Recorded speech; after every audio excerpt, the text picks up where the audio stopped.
Muscular system देखेंगे human का, कितने टाइप के मसल होते हैं?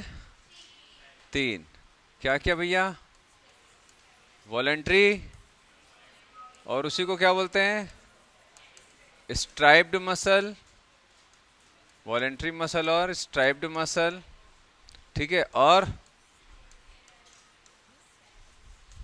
स्केलेटल मसल, ठीक है। दूसरा इनवॉलेंट्री, और इसको क्या बोलते हैं? अनस्ट्राइप्ड मसल और विसरल मसल, और क्या बोलते हैं इसको? Visceral muscle. तीसरा देखेंगे क्या होता है? कार्डियक मसल, और इसको क्या बोलते हैं? ये किस टाइप का होता है भैया? हाँ, स्ट्राइप्ड एंड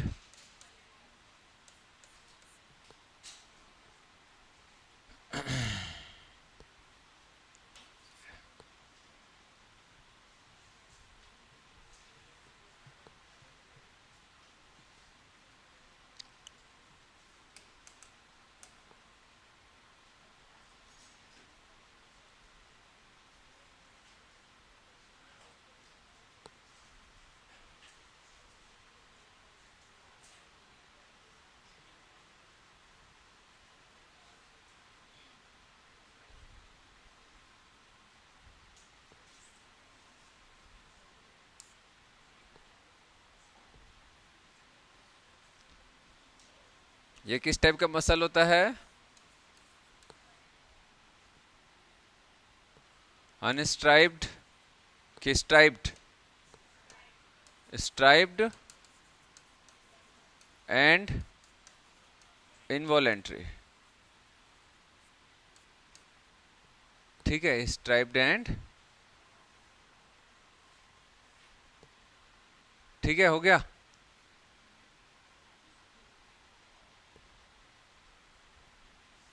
चलो, तो अब देखेंगे इसको एक एक करके। तो जो कार्डियक मसल है वो किस टाइप का है? ये वॉलेंट्री है या इनवॉलेंट्री है? इनवॉलेंट्री है, वॉलेंट्री नहीं है, इनवॉलेंट्री है ये। लेकिन स्ट्राइप्ड जो होता है वो तो वॉलेंट्री होता है। तो फिर कार्डियक मसल वॉलेंट्री टाइप का मसल है या इनवॉलेंट्री टाइप का मसल है? ये दोनों टाइप का नहीं है। ये क्या है? ये कार्डियक मसल है, ठीक है।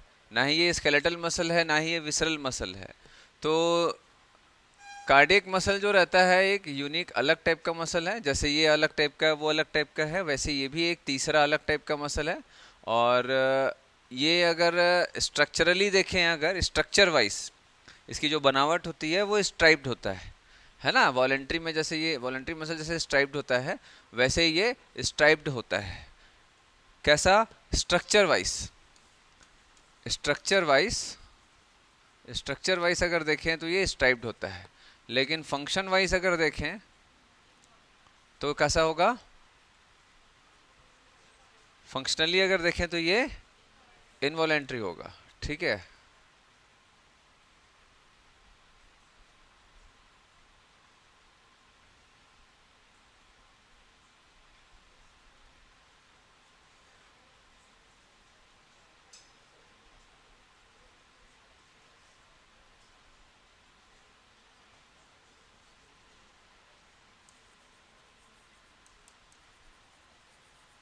फंक्शनली देखें तो ये इनवॉलेंट्री, ठीक है।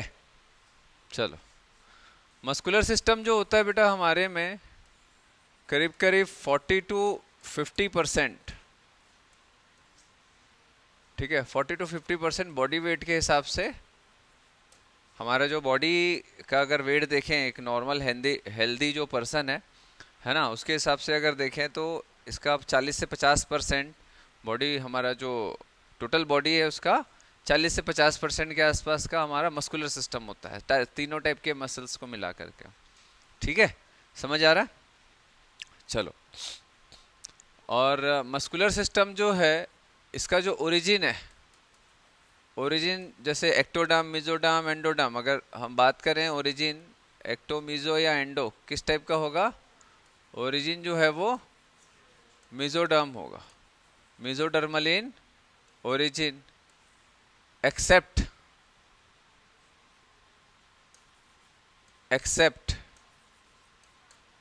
iris and ciliary muscle of the eye,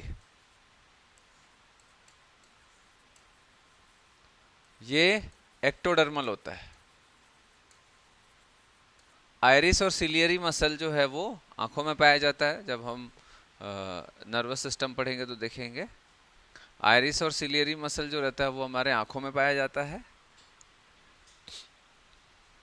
ठीक है, ये एक्टोडर्मल होता है। बाकी जितने भी मसल्स हैं हमारे वो मेसोडर्मल इन ओरिजिन है। ठीक,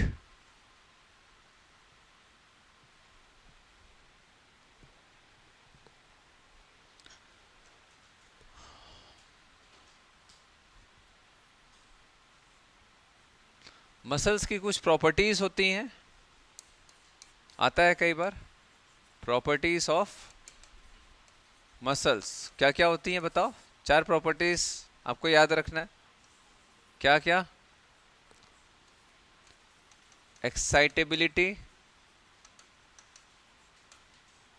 एक्साइट होता है मतलब अगर आप उसको एक्साइट करोगे तो एक्साइट हो जाएगा।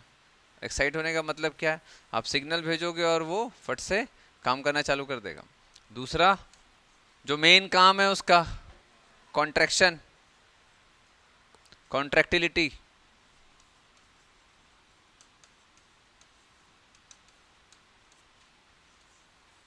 कॉन्ट्रैक्टिलिटी, कॉन्ट्रैक्टिलिटी क्या है भाई? जैसे कॉन्ट्रैक्शन होता है तो मसल्स जो है वो काम ही कॉन्ट्रैक्शन और रिलैक्सेशन के थ्रू करता है, उसका मेन काम ही वही है। और क्या? Extensibility and elasticity, extensibility and elasticity. Extensibility का मतलब एक्सटेंड भी हो सकता है जरूरत पड़ने पे, ठीक है, बहुत कॉन्ट्रैक्ट हो सकता है, फैल सकता है, और थोड़ा इलास्टिक होता है, आप खींचोगे भी थोड़ा सा इलास्टिक होगा। ठीक है, तो एक्साइट हो जाता है भाई, सिग्नल भेजेंगे मसल में तो ये एक्साइट हो जाएगा, किसके लिए? कॉन्ट्रैक्शन के लिए। ठीक है, जरूरत पड़ने पर ये इलास्टिक के रूप में भी काम करेगा, थोड़ा सा फैल सकता है ना। और दूसरा एक्सटेंड भी हो सकता है, अपना साइज बढ़ा सकता है जरूरत पड़ने पे।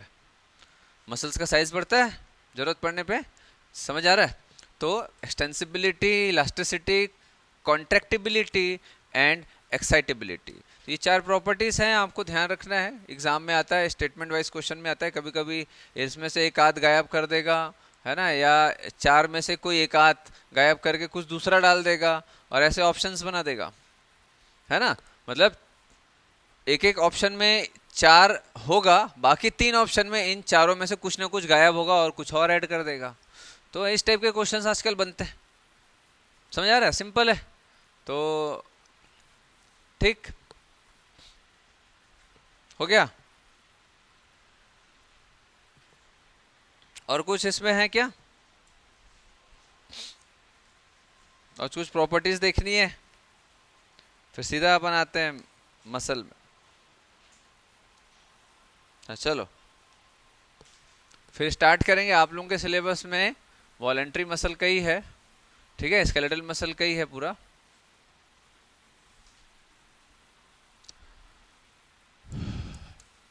स्केलेटल मसल, स्केलेटल मसल के बारे में देखेंगे। स्केलेटल मसल क्या होता है भाई? स्ट्राइप्ड होता है, वॉलेंट्री होता है। अभी वॉलेंट्री का मतलब आपको मालूम है क्या? वॉलेंट्री का मतलब क्या होता है? जो हमारे विल से काम करता है, आवर विल से ये वर्क करता है, वर्क बाय आवर विल। और इनवॉलेंट्री का मतलब जो हमारे विल से काम नहीं करता, ये ऑटोमेटिक काम करता है, नॉट बाय आवर विल। ठीक है, स्ट्राइप्ड का मतलब क्या होता है? जैसे स्ट्राइप्ड होता है है ना। ये देखो जैसे ये स्ट्राइप्ड शर्ट है, थोड़ा सा डार्क लाइट ऐसा स्ट्रेशंस पाए जाते हैं। अगर माइक्रोस्कोप से देखेंगे तो मसल्स का जो फाइबर्स होते हैं उसमें ऐसे स्ट्रेशंस होते हैं, ऐसे लाइट डार्क। इसमें ऐसा नहीं होता है, ठीक है। इसको स्केलेटल इसलिए बोलते हैं क्योंकि they are attached with skeletal system, bony system, ठीक है। और इसको विसरल मसल क्यों बोलते हैं? क्योंकि ये कहाँ प्रेजेंट होता है? इंटरनल ऑर्गन और विसरल ऑर्गन में होता है। ये इंटरनल और विसरल ऑर्गन में पाया जाता है, ठीक है। जैसे फॉर एग्जांपल भाई हमारा जो इंटेस्टाइन है, जहाँ पेरिस्टाल्टिक मूवमेंट हो रहा है, हम खाना खाते हैं और वो इसोफेगस से स्टमक से स्मॉल एंड लार्ज इंटेस्टाइन में जो मूवमेंट करता है, तो भाई मूवमेंट के लिए तो मसल ही रिस्पॉन्सिबल होता है। मैंने आपको पहले ही बताया था, बोन जो रहता है वो हेल्प कर सकता है मूवमेंट में, बट मेन रोल जो होता है वो मसल का होता है, ठीक। तो फूड भी अगर एक से दूसरे जगह जा रहा है तो भी एक टाइप ऑफ मूवमेंट है, ठीक है। चलो देन बहुत सारी चीज़ों में हेल्प करता है। और बताओ एक आध, जैसे फूड का मूवमेंट हो गया, और इंटरनल ऑर्गन में और क्या है, बोलो। हाँ बेटा, मिक्सचुरेशन में हेल्प करे, और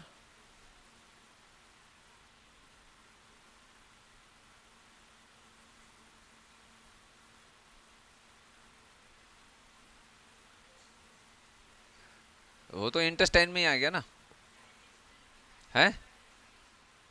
ब्रीथिंग में हेल्प करेगा, अभी पिछला क्लास में तो पढ़े थे हम लोग, breathing and exchange of gases पढ़े थे ना। इंटरकोस्टल मसल का कॉन्ट्रैक्शन होगा, रिलैक्सेशन होगा तो ब्रीथिंग होगा। और ब्लड वेसल का कॉन्स्ट्रिक्शन अभी पढ़े थे हम लोग, ब्लड वेसल कॉन्स्ट्रिक्ट हो रहा है तो कॉन्स्ट्रिक्शन ऑफ आर्टरीज, तो आर्टरीज में जो इनवॉलेंट्री मसल है वो कॉन्स्ट्रिक्ट हो रहे हैं, रिलैक्स हो रहे हैं, उससे ब्लड प्रेशर मॉनिटर अपन क्या कर सकते हैं, मैनेज कर सकते हैं बॉडी का, अपन नहीं मतलब जो ऑटोमेटिक होता है। और गैमेट ट्रांसफर में भी हेल्प करता है, यूट्रस में भी होता है, चाइल्ड बर्थ में भी हेल्प करता है। अरे बाबा, मायोमेट्रियम यूट्रस में होता है, चाइल्ड डिलीवरी में भी हेल्प करता है, चाइल्ड को बाहर करेगा यूट्रस से, ठीक है। सर्विक्स में भी रहेगा, स्पर्म ट्रांसपोर्ट में हेल्प करेगा। समझ आ रहा है? हाँ चलो, तो ये सारे जो भी काम इंटरनली हो रहे हैं जो हमारे विल से कंट्रोल नहीं होते हैं, जो ऑटोमेटिक होते हैं, ऑल आर हाँ इनवॉलेंट्री मसल्स। जैसे ये गूज बम्स भी होता है, ऐसा पूरा हेयर एकदम खड़े हो जाते, तो ये क्या हो रहा है, ये भी तो एक प्रकार का मूवमेंट है। तो हेयर्स के नीचे छोटे छोटे मायोपिथेलियल सेल्स होते हैं, मस्कुलर सेल्स होते हैं, ठीक है, छोटे छोटे ऐसा मस्कुलर सेल्स होते हैं। तो ये जो मस्कुलर सेल्स होते हैं एक सिंगल छोटा छोटा रहता है, तो हर एक मसल में सिग्नल जाएगा तो ऐसा हेयर को ऐसा कॉन्ट्रैक्शन के थ्रू ऐसा हेयर को ऐसा खड़ा कर देता है। समझ आ रहा है? इरेक्टर पिलराई मसल्स बोलते हैं इसको। तो ये सारे जो मसल्स हैं ये ऑटोमेटिक काम करते हैं, हमारे विल से काम नहीं करते। चलो then cardiac muscle structurally striped होगा बट फंक्शनली इनवॉलेंट्री, हमारे विल से कंट्रोल नहीं होता। चलिए देन नेक्स्ट, स्केलेटल मसल जो रहता है इसको स्केलेटल मसल क्यों बोलते हैं, और इसको क्या बोलते हैं, वॉलेंट्री मसल बोलते हैं, वॉलेंट्री मसल बोलते हैं, है ना। और इसको क्या बोलते हैं, स्ट्राइप्ड मसल, स्ट्राइप्ड और स्ट्राइटेड मसल, अब दोनों यूज कर सकते हो, ठीक है, स्ट्राइप्ड और स्ट्राइटेड मसल। तो हम लोगों ने देखा भाई ये अटैच कहाँ किससे रहेगा, हाँ बोन से अटैच रहेगा। तो जैसे ये बोन है तो यहाँ पर ऐसा मसल रहेगा,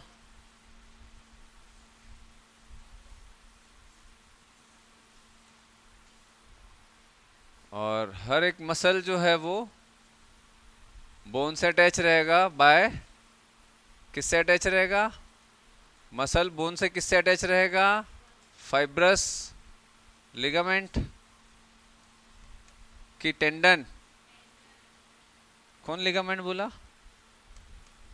इस टेंडन, ठीक है, फाइब्रस टेंडन। तो टेंडन क्या करता है? टेंडन क्या करता है? Helps in attachment of muscles to bone, bone to muscle attachment में हेल्प करता है टेंडन, ठीक है। चलो, तो ये क्या चीज है? मसल का एक बंडल है। ये क्या बेटा? Muscle bundle. जैसे फॉर एग्जांपल आप बाइसेप्स मसल ले लो, ठीक है। तो जो एक मसल होता है वो उसमें अलग अलग टाइप के बंडल्स होते हैं। जैसे ये, इसको बाइसेप्स बोल रहे हैं, तो बाइसेप्स इसलिए बोल रहे हैं क्योंकि दो मसल का बंडल होता है इसमें, ठीक है। बाइसेप्स मसल में दो मसल का बंडल होगा, ठीक है। और वो बंडल जो रहता है, मसल जो रहता है, वो एक कवरिंग से रैप होता है, मतलब समझ रहे हो बात, ठीक है। हाँ, जैसे जैसे मान के चलो भाई कि दो मसल, ये बाइसेप्स मसल है, तो बाइसेप्स मसल जो है वो ऐसा, एक बंडल दूसरा बंडल ऐसा, है ना। वो पूछने वाला कपड़ा कहाँ गया यहाँ का? कोई घर ले गया क्या? नहीं है? नहीं है, कोई बात नहीं। तो जैसे मान लो भाई ये हमारा बाइसेप्स मसल है, ठीक है, ये हमारा बाइसेप्स मसल है। बाइसेप्स मसल अगर आप देखोगे तो ये ऐसा दिखेगा। फिर उसके बाद जैसे ही आप इसको हटाओगे, ठीक है, तो मसल के बाहर एक कवरिंग होती है, थिन मेम्ब्रेनस, क्या बोलते हैं उसको? एपिमाइशियम। एपिमाइशियम को हटा दिए, ये हमको बंडल दिख रहा है, ठीक है। अब ये एक बंडल दिख रहा है आप लोगों को, ठीक है। इस मसल बंडल को क्या बोलते हैं? फेसिकुलस। क्या बोलते हैं? फेसिकुलस, ठीक है। आपको भी वापस कर रहा हूँ सर मेरा वाला। तो ये क्या हो गया भैया? फेसिकुलस। फेसिकुलस, ये हर एक फेसिकुलस या मसल बंडल जो है वो भी एक मेम्ब्रेनस कवरिंग से कवर्ड होता है, ठीक है। तो ये जैसे मसल बंडल था फेसिकुलस, ये भी बाहर से एक मेम्ब्रेनस जिसमें फाइबर्स भी होते हैं, ठीक है, मेम्ब्रेनस कवरिंग से कवर्ड होता है। क्या बोलते हैं इसको? पेरीमाइशियम। तो हम लोगों ने क्या किया? अब पेरीमाइशियम को भी हटा दिया, ठीक है। अब हमको क्या मिल गया भैया? मसल का बंडल। तो मसल बंडल के बाहर जो पेरीमाइशियम की कवरिंग थी उसको भी हम लोगों ने हटा दिया, ठीक। तो अब ये जो मसल बंडल है या फेसिकुलस है, इसके अंदर क्या मिलेगा? तो इसके अंदर आपको बहुत सारे मसल फाइबर्स मिलेंगे। इसके अंदर बहुत सारे मसल फाइबर्स मिलेंगे, ठीक है। ये देखो मसल फाइबर्स, ठीक है। ऐसे बहुत सारे फाइबरस, समझ आ रहा है बात? ऐसे बहुत सारे मसल फाइबर्स मिलते हैं ऐसा, ठीक है। ऐसा बहुत सारे मसल फाइबर्स मिलेंगे। तो ये सारे मसल फाइबर्स जो हैं वो किसके अंदर रहते हैं भैया? ये muscle fasciculus. Actually muscle fasciculus है, तो मसल फेसिकुलस में बाहर से क्या कवरिंग है? पेरीमाइशियम। तो पेरीमाइशियम को जैसे हटाएंगे तो हमको बहुत सारा मसल फाइबर्स मिलेगा। मसल फाइबर ही मसल सेल होता है, समझ आ रहा है बात? अब ये जो मसल फाइबर है यही मेन कॉन्ट्रैक्शन में हेल्प करता है, लेकिन मसल फाइबर या मसल सेल के अंदर भी ऐसा क्या होता है जो कॉन्ट्रैक्शन में हेल्प करता है? तो अगर एक मसल फाइबर की हम बात करें तो इसके अंदर कुछ कॉन्ट्रैक्टाइल प्रोटीन्स होते हैं, ठीक है, कुछ कॉन्ट्रैक्टाइल प्रोटीन्स होते हैं।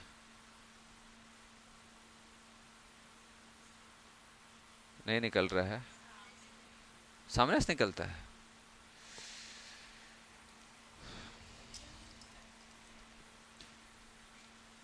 हाँ, तो अगर एक ये मसल फाइबर की बात करें, ठीक है, तो एक मसल फाइबर की बात करें तो भैया ये इसके अंदर कुछ कॉन्ट्रैक्टाइल प्रोटीन होते हैं, ऐसा लंबे लंबे कॉन्ट्रैक्टाइल प्रोटीन्स होते हैं, जिसको अपन क्या बोलते हैं?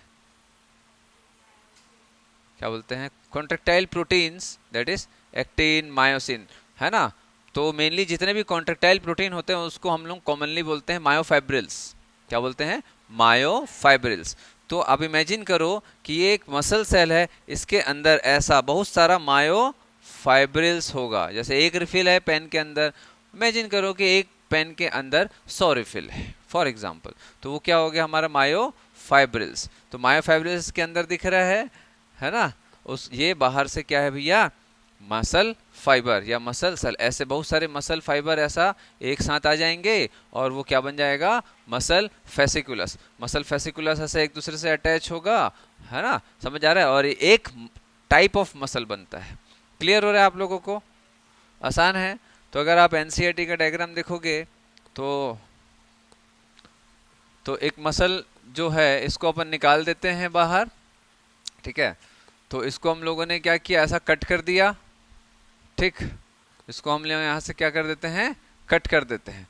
तो कट करने के बाद अगर हम लोग इसका क्रॉस सेक्शन देखेंगे तो ये एक मसल बंडल है और muscle fasciculus, muscle fasciculus. Muscle fasciculus जो रहता है वो बाहर से किससे कवर्ड है?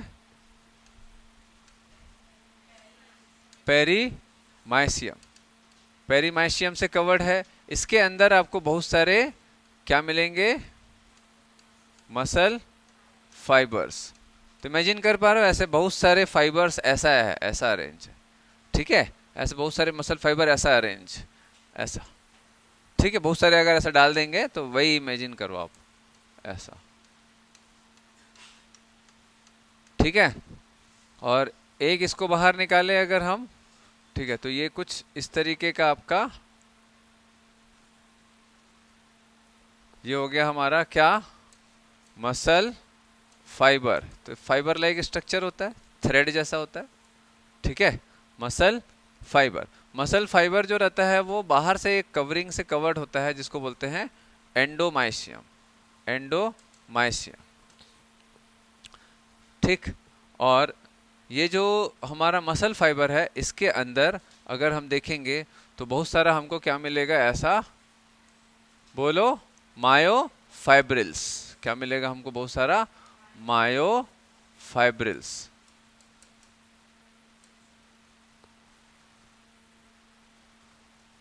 ठीक है।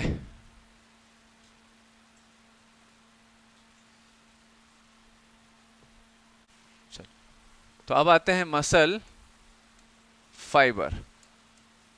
तो मसल फाइबर जो है वो एक प्रकार का सेल ही है, या इसको मसल सेल भी बोल सकते हैं। और हर एक सेल जो होता है, हर एक सेल जो रहता है उसमें क्या रहता है बेटा? सेल मेम्ब्रेन, बोलो, है ना। सेल मेम्ब्रेन होगा कि नहीं होगा? इसके सेल मेम्ब्रेन को क्या बोलते हैं? सार्कोलेमा, ठीक है।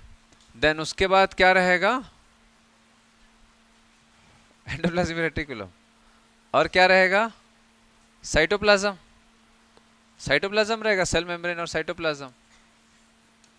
साइटोप्लाज्म में क्या क्या रहेगा?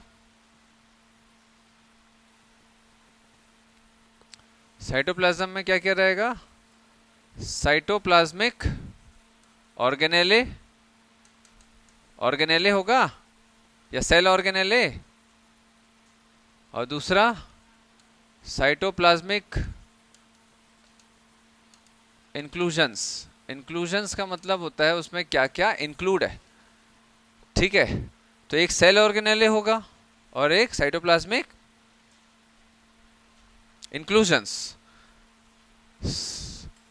Cytoplasm of muscle cell is known as sarcoplasm. Sarcoplasm, ठीक है।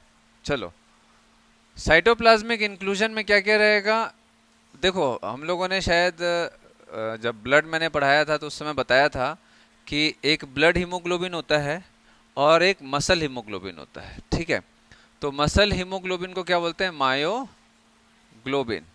मसल के पास खुद का अपना ऑक्सीजन एंड फूड स्टोरेज होता है, याद है मैंने आपको बताया था कि ग्लाइकोजन दो जगह स्टोर होता है, कहाँ कहाँ?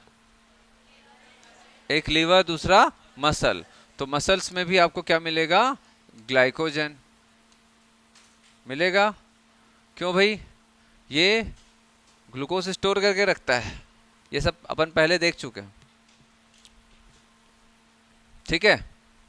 और एटीपीएस एंजाइम, एटीपीएस एंजाइम, ये सब आगे जरूरत पड़ेगा। तो muscle haemoglobin is known as myoglobin.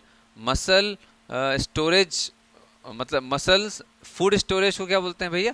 Glycogen. वो तो नॉर्मल है ना। और एटीपीएस एंजाइम। अब अपन आते हैं कि साइटोप्लाज्मिक ऑर्गेनेले में हमको क्या क्या मिलेगा। तो भाई मायोफाइब्रिल्स, यही तो मेन है, मायोफाइब्रिल्स। मायोफाइब्रिल्स में हमको क्या मिलेगा? Like actin and myosin. Actin and myosin ये मेजर कॉन्ट्रेक्टाइल प्रोटीन है जो मेन मसल को कॉन्ट्रैक्ट करने में हेल्प करेगा। तो अपन ये क्या देख रहे हैं कि एक मसल सेल है, उस मसल सेल के अंदर हमको क्या क्या मिलेगा, ठीक है। मसल सेल के अंदर हमको क्या क्या मिलेगा तो हम लोगों ने देख लिया भैया। हर एक मसल में चाहे वो कोई भी सेल हो, एक सेल मेम्ब्रेन होगा, उसके अंदर साइटोप्लाज्म होगा, साइटोप्लाज्म के अंदर सेल ऑर्गेनेले होगा, और कुछ साइटोप्लाज्म में सेल ऑर्गेनेले के अलावा कुछ फूड वगैरह जो भी उसके पास होना चाहिए वो होगा। तो वो साइटोप्लाज्मिक इंक्लूजन्स में आ गया। और एक साइटोप्लाज्मिक ऑर्गेनेले, तो साइटोप्लाज्मिक ऑर्गेनेले में इसके पास जो होता है जो बाकी किसी के पास नहीं होता, ठीक है, वो है मायोफाइब्रिल्स। तो मायोफाइब्रिल्स सिर्फ और सिर्फ आपको मसल सेल के अंदर ही मिलेगा और किसी भी दूसरे सेल के अंदर मायोफाइब्रिल्स नहीं मिलने वाला। क्यों? क्योंकि मायोफाइब्रिल्स ही मसल को कॉन्ट्रैक्ट करने में हेल्प करता है। कुल मिला के मसल होता क्या है यार? बंडल ऑफ मसल सेल, ठीक है, collection of myo muscle cell या मसल फाइबर। तो मसल फाइबर हो या मसल सेल हो, मेनली इसका काम क्या होता है भाई? कॉन्ट्रैक्टिलिटी। तो मेन कॉन्ट्रैक्शन होगा तभी कोई मूवमेंट होगा या लोकोमोशन होगा, समझ आ रहा है? तो कॉन्ट्रैक्शन के लिए कॉन्ट्रैक्टाइल प्रोटीन की जरूरत होती है, और कॉन्ट्रैक्टाइल प्रोटीन को ही हम क्या बोलते हैं? मायोफाइब्रिल्स। समझ आ रहा है? तो मसल में ही ये मायोफाइब्रिल मिलेगा, it is a cell organelle. चलिए देन उसके बाद हमको क्या चाहिए? और इंपॉर्टेंट चीज माइटोकॉन्ड्रिया। हमको माइटोकॉन्ड्रिया चाहिए। क्यों माइटोकॉन्ड्रिया चाहिए? भाई मसल कॉन्ट्रैक्ट करेगा मतलब ये काम कर रहा है, काम करने के लिए एनर्जी चाहिए। हम लोगों ने देखा है कि माइटोकॉन्ड्रिया जितना ज़्यादा रहेगा उतना ही ज़्यादा एनर्जी प्रोडक्शन होगा, उतना ही ज़्यादा वो सेल काम कर पाएगा। तो यहाँ पर तो भैया सेल हमको काम करवाना ही है ना। तो माइटोकॉन्ड्रिया तो होना चाहिए। और जिस मसल सेल में माइटोकॉन्ड्रिया ज़्यादा होता है वो मसल सेल ज़्यादा क्या बोलते हैं, ज़्यादा अच्छे से कॉन्ट्रैक्शन कर पाएगा। समझ आ रहा है बात? ज़्यादा स्ट्रॉन्ग कॉन्ट्रैक्शन कर पाएगा। जितना ज़्यादा माइटोकॉन्ड्रिया होगा उतना ज़्यादा एनर्जी बनेगा और उतना ज़्यादा कॉन्ट्रैक्शन हो पाएगा। समझ आ रहा बात? ठीक है, चलो देन और क्या होना चाहिए? है एंडोप्लाज्मिक रेटिकुलम। एंडोप्लाज्मिक रेटिकुलम को और क्या बोलते हैं? Sarcoplasmic reticulum. Sarcoplasmic sarcoplasmic reticulum. Sarcoplasmic reticulum या एंडोप्लाज्मिक रेटिकुलम का बहुत बड़ा रोल होता है मसल में। क्यों? For calcium storage, calcium storage में हेल्प करता है, ठीक है। और हम लोगों ने शायद पहले देखा है बिना कैल्शियम के कॉन्ट्रैक्शन ऑफ मसल भी नहीं होता, ब्लड क्लॉटिंग नहीं होता, नर्व इम्पल्स कंडक्शन नहीं होता, ठीक है, फर्टिलाइजेशन एग का नहीं होता। तो कैल्शियम सप्लीमेंट चाहिए। हम लोगों ने स्केलेटल सिस्टम का रोल देखा था, समझ आ रहा है? बोन रिजर्वायर के, बोन जो रहता है it is a big reservoir of calcium ion. तो कैल्शियम सप्लीमेंट जो रहता है बॉडी को कंटिन्यूस चाहिए हर सेकेंड। तो अगर हम बाहर से कैल्शियम अगर फूड नहीं भी ले रहे हैं तो भी बॉडी में कैल्शियम प्रेजेंट रहेगा, क्योंकि स्टोरेज है हमारे पास बोन में, है ना, वहां से निकलता रहेगा जरूरत पड़ने पे, ठीक है। और क्या होगा भैया? अरे भाई बिना न्यूक्लियस के कैसे जिंदा रहेगा ये? न्यूक्लियस, न्यूक्लियस रहेगा।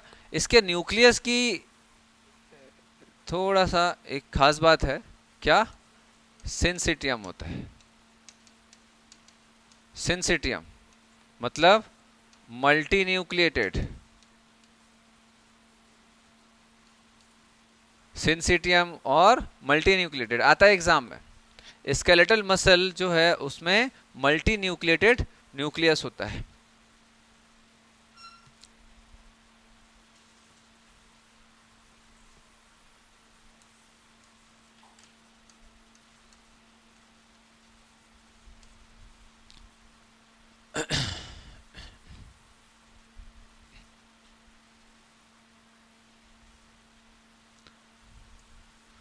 तो ये इंपॉर्टेंट है, ध्यान रखेंगे इसका न्यूक्लियस। और ये एंडोप्लाज्म जो जो जितना जरूरी है मसल कॉन्ट्रैक्शन के लिए, अपन वही वही सारी चीजें देख रहे हैं, ठीक है, जो इंपॉर्टेंट है। तो मायोफाइब्रिल्स हो गया, है ना, they are contractile protein, they are contractile protein. ठीक। माइटोकॉन्ड्रिया क्यों चाहिए भैया? इसको सार्कोसोम भी बोलते हैं। क्यों चाहिए mitochondria? For energy production.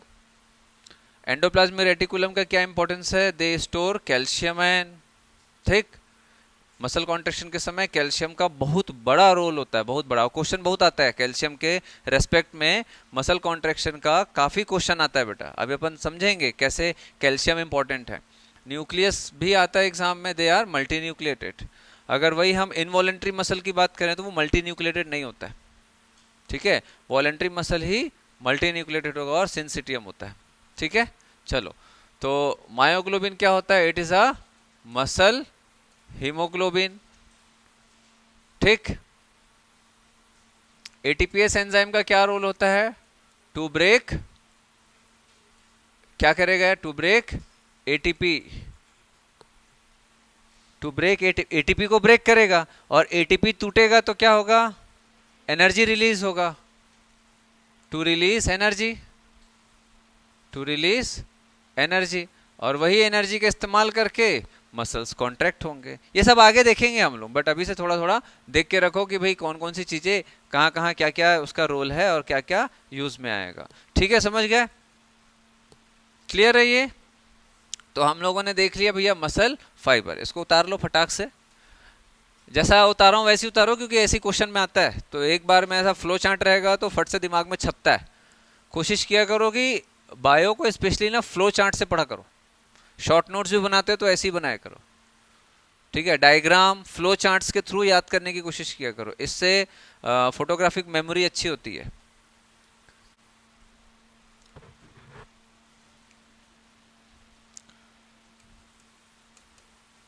Structural detail of muscle fibre. देखो, जो स्केलेटल मसल होता है, स्केलेटल मसल, इसमें 75% वाटर होता है, ठीक है, 25% सॉलिड, ठीक है। इसमें 5% अदर चीजें होंगी, और बाकी 20% जो होता है वो मसल प्रोटीन होता है। 20% मसल प्रोटीन, ठीक। मसल प्रोटीन जो है उसमें अगर हम देखें तो मेजर जो रोल होता है मसल प्रोटीन, अदर प्रोटीन भी होगा, उसमें मेजर जो रोल होता है, मेजर पार्ट की अगर हम बात करें तो 3 मेजर टाइप ऑफ प्रोटीन्स होते हैं मसल्स में। 3 मेजर टाइप के प्रोटीन्स होते हैं। फोर्स जनरेटिंग प्रोटीन,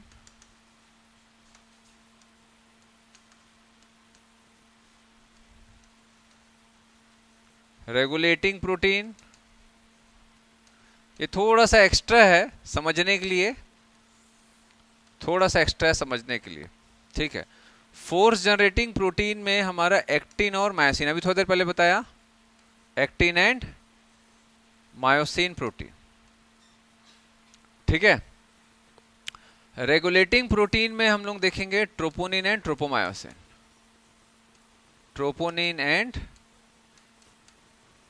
ट्रोपोमायोसिन, ठीक है। और तीसरा स्ट्रक्चरल प्रोटीन, तीसरा स्ट्रक्चरल प्रोटीन,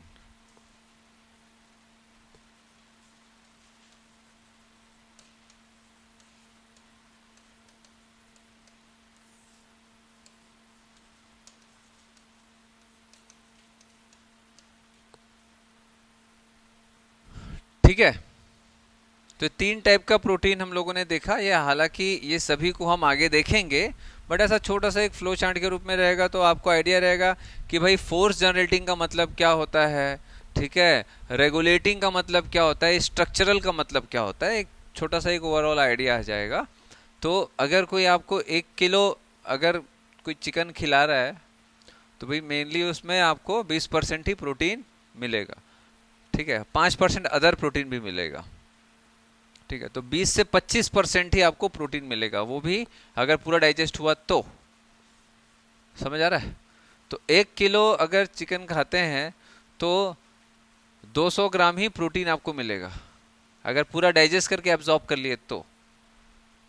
नहीं तो 1 किलो मतलब 1000 ग्राम चिकन में आपको हार्डली 125 से 150 ग्राम ही प्रोटीन आपको मिलेगा। कई लोग खा लेते हैं, कोई है ऐसा? ऐसी एक दोस्त से मैं बात कर रहा था तो बोलता है अरे 1 किलो तो अपन ऐसे ही खा लेते हैं, आधा किलो सुबह आधा किलो शाम को। बोला भाई चलो अब ये स्ट्रक्चरल का मतलब क्या होता है भाई, जो मेन स्ट्रक्चर बनाता है, आगे देखेंगे। रेगुलेटिंग प्रोटीन का मतलब क्या होगा, जो कॉन्ट्रैक्शन रिलैक्सेशन को रेगुलेट कर सकता है। समझ आ रहा बात? कॉन्ट्रैक्शन रिलैक्सेशन को रेगुलेट कर सकता है वो। रेगुलेटिंग फोर्स जनरेटिंग का मतलब होता है कि जो मेनली कॉन्ट्रैक्शन में फोर्स जनरेट करता है। फोर्स का मतलब समझता है, जैसे भाई हम मसल से ऐसा कोई चीज को उठा रहे हैं, लिफ्ट अप कर रहे हैं, तो उसके लिए जो फोर्स जनरेट होगा वो यही प्रोटीन करते हैं। क्लियर है बात? चलो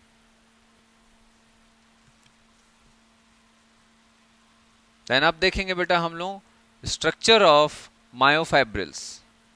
क्या देखेंगे? Structure of myofibrils. तो मेनली हम लोगों ने सबसे पहले क्या देखा, structure of muscle, muscle bundle, then muscle cell या मसल फाइबर। मसल फाइबर के अंदर क्या क्या चीजें होती है हम लोगों ने एक ओवरऑल देख लिया। देन उसके बाद मसल्स में कौन कौन से टाइप के प्रोटीन होते हैं ये हम लोगों ने देख लिया, वो किस टाइप से काम करते हैं। देन मेनली हमारा जो मसल कॉन्ट्रैक्शन होगा वो किसके कारण होगा,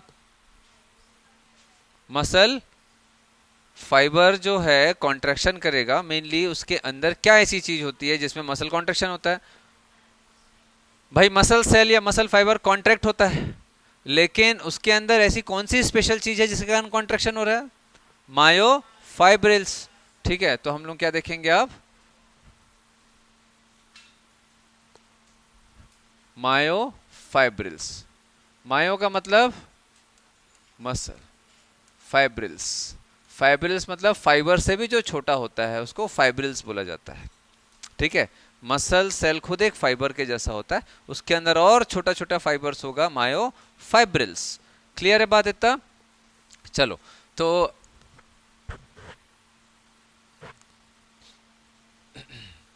जैसे फॉर एग्जांपल कि ये एक मसल सेल है, ये एक मसल सेल है, ठीक है, ध्यान से देखते जाएंगे। तो मसल सेल के अंदर अगर हम देखेंगे तो बहुत सारे हमको ऐसे लॉन्ग थ्रेड लाइक स्ट्रक्चर्स मिलेंगे, ठीक है, लॉन्ग थ्रेड लाइक स्ट्रक्चर्स मिलेंगे ऐसे। और इस लॉन्ग थ्रेड लाइक स्ट्रक्चर में अगर हम देखेंगे तो ऐसा हमको लाइट एंड डार्क बैंड मिलेगा, ठीक है। तो अगर आप इसको ऐसा ध्यान से देखें तो आपको क्या दिख रहा है भाई, ऐसा बहुत सारे लाइट और डार्क बैंड्स दिख रहे हैं, है ना? ठीक, ऐसा लाइट और डार्क बैंड्स दिख रहे हैं, है ना? तो अब हम क्या करेंगे बेटा, एक लाइट और एक डार्क बैंड, मतलब लाइट और डार्क बैंड का एक छोटा सा ग्रुप को उठा के अपन यहाँ देखेंगे, ठीक है। तो मैं क्या करता हूँ, ये हिस्से को ऐसा, इतने हिस्से को उठा करके मैं यहाँ देखेंगे। समझ आ रहा है?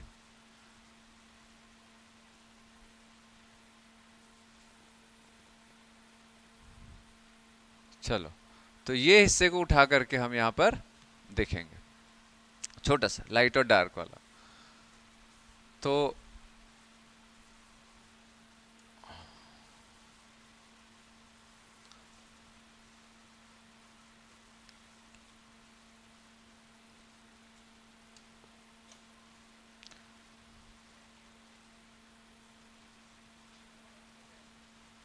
हाँ, ऐसा ऐसा ना।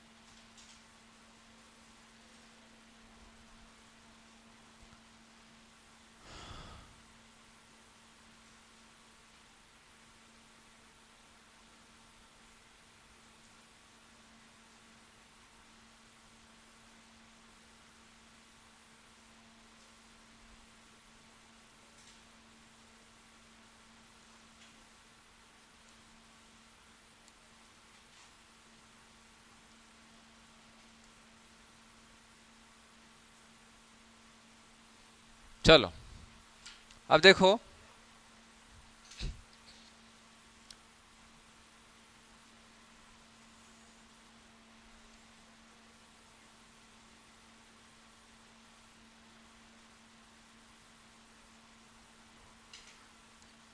यहाँ से यहाँ तक हम लोगों ने लाइट और डार्क जो बैंड था उसको हम यहाँ दिखा रहे हैं, ठीक है। तो बस एक एक करके देखते जाएंगे। ये वाला जो स्ट्रक्चर आपको दिख रहा है दैट इज जेड लाइन, ये भी क्या है, जेड लाइन। तो हम एक्चुअल में मायोफाइब्रिल जो है, मायोफाइब्रिल्स क्या होता है, एक्टिन और मायोसिन, ठीक है, एक्टिन और मायोसिन। तो एक्टिन और मायोसिन का अरेंजमेंट कैसे होता है वो हम देखेंगे। एक्टिन और मायोसिन का अरेंजमेंट कैसे होता है वो हम देखेंगे, ठीक है। तो ये जेड लाइन हो गया। जेड लाइन हम लोगों ने थोड़ी देर पहले ही पढ़ा था। जेड प्रोटीन किस टाइप का प्रोटीन होता है, दे आर स्ट्रक्चरल प्रोटीन। तो यहां से थोड़ा सा आप लोगों को एक आइडिया हो रहा होगा कि स्ट्रक्चरल प्रोटीन क्यों बोलते हैं, क्योंकि ये एक एक्टिन और मायोसिन मतलब मायोफाइब्रिल का एक सेट ऑफ स्ट्रक्चर बनाता है, एक सेट ऑफ स्ट्रक्चर बनाता है कि भैया इस स्ट्रक्चर में हमारा मसल का कॉन्ट्रैक्शन होगा, ठीक है, इस एक स्ट्रक्चर के अंदर मसल का कॉन्ट्रैक्शन होगा। बट ऐसा नहीं है कि ऐसा और भी स्ट्रक्चर नहीं हो सकते, ऐसा बहुत सारे स्ट्रक्चर्स हो सकते हैं, ठीक है। तो अब इमेजिन करो कि इधर भी होगा ऐसा, ठीक है, इधर भी होगा, और मैं इतना सारा लाइन नहीं बनाऊंगा,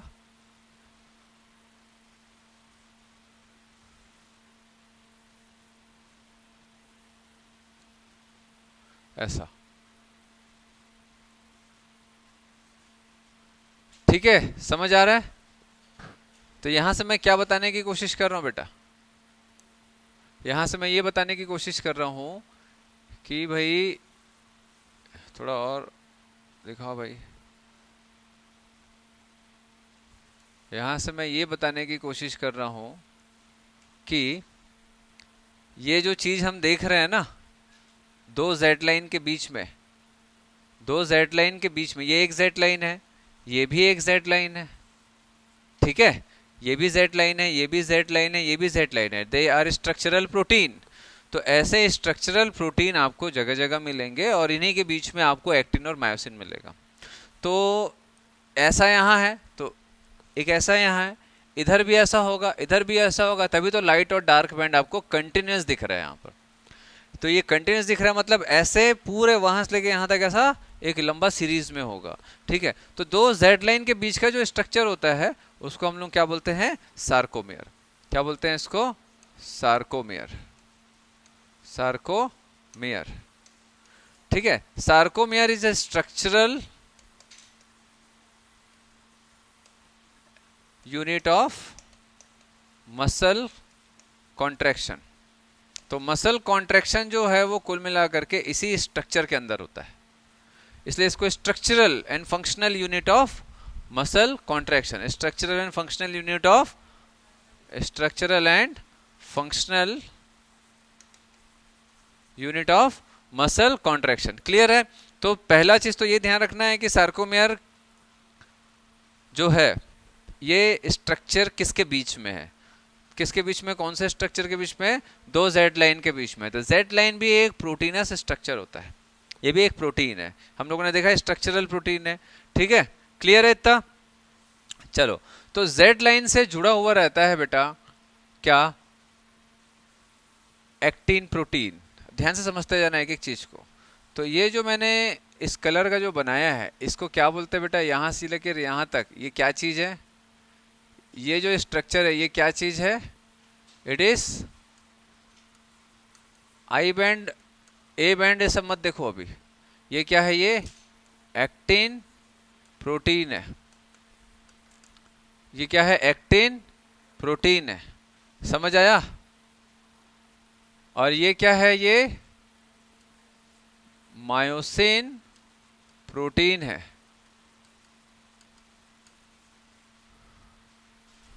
बीच में क्या है, मायोसिन प्रोटीन है। तो which one is thick protein, which one is thin protein, actin. तो actin is thin protein and myosin is thick protein. तो ये इतना समझ गया पहले, फिर देखेंगे आई बैंड और ए बैंड क्या होता है। वैसे आसान है।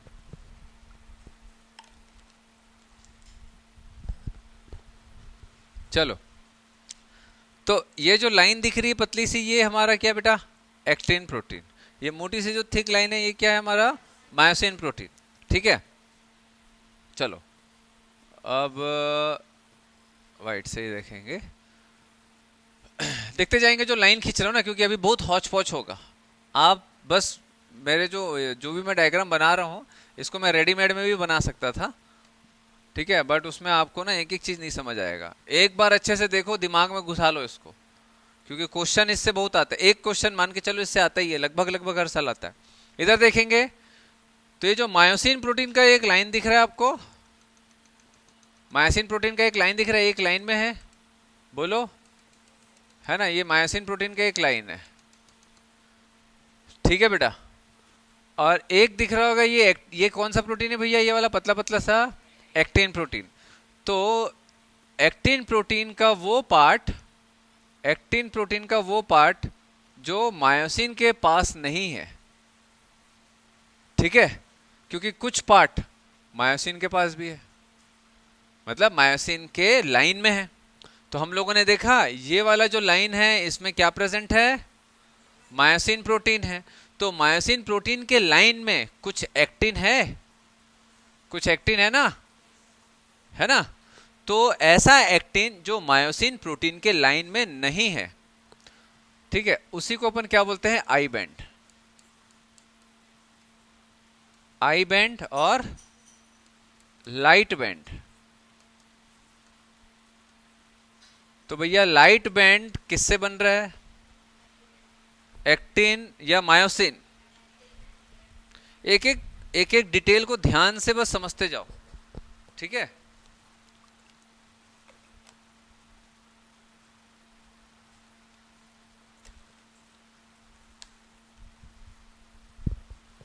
तो बताओ मुझे, आई बैंड और लाइट बैंड जो है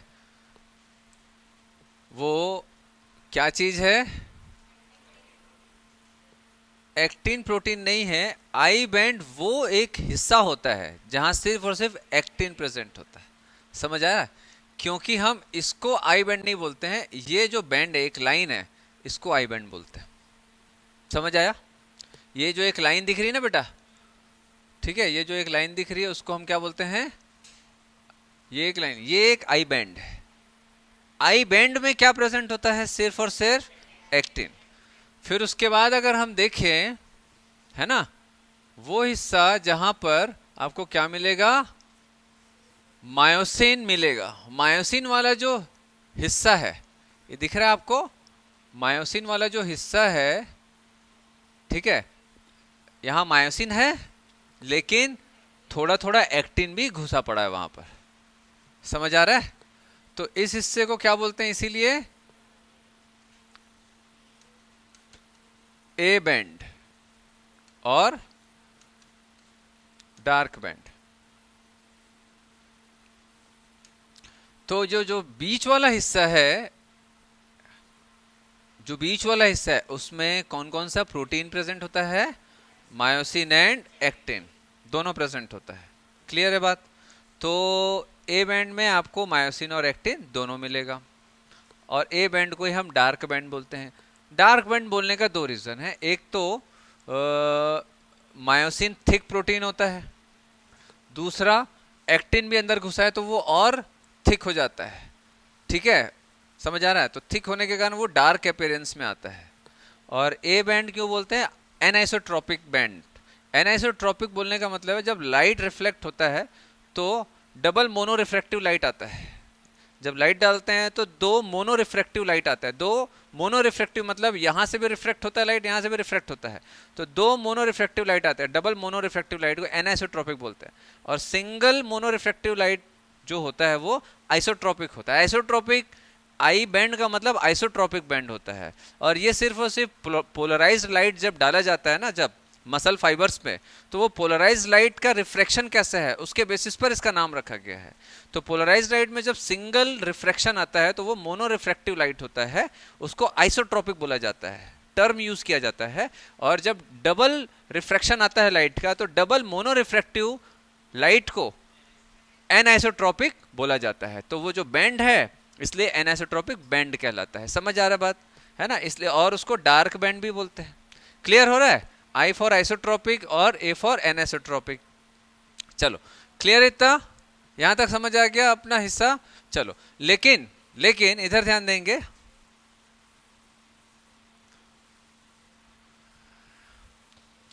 लेकिन कुछ मायोसिन का पार्ट, कुछ मायोसिन, इधर देखो बेटा, इधर देखो, मायोसिन का कुछ हिस्सा, अरे भाई,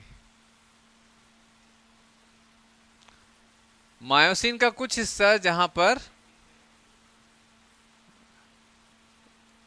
पर एक्टिन प्रेजेंट नहीं है। मायोसिन मतलब ए बैंड की बात करूंगा मैं, नॉट मायोसिन।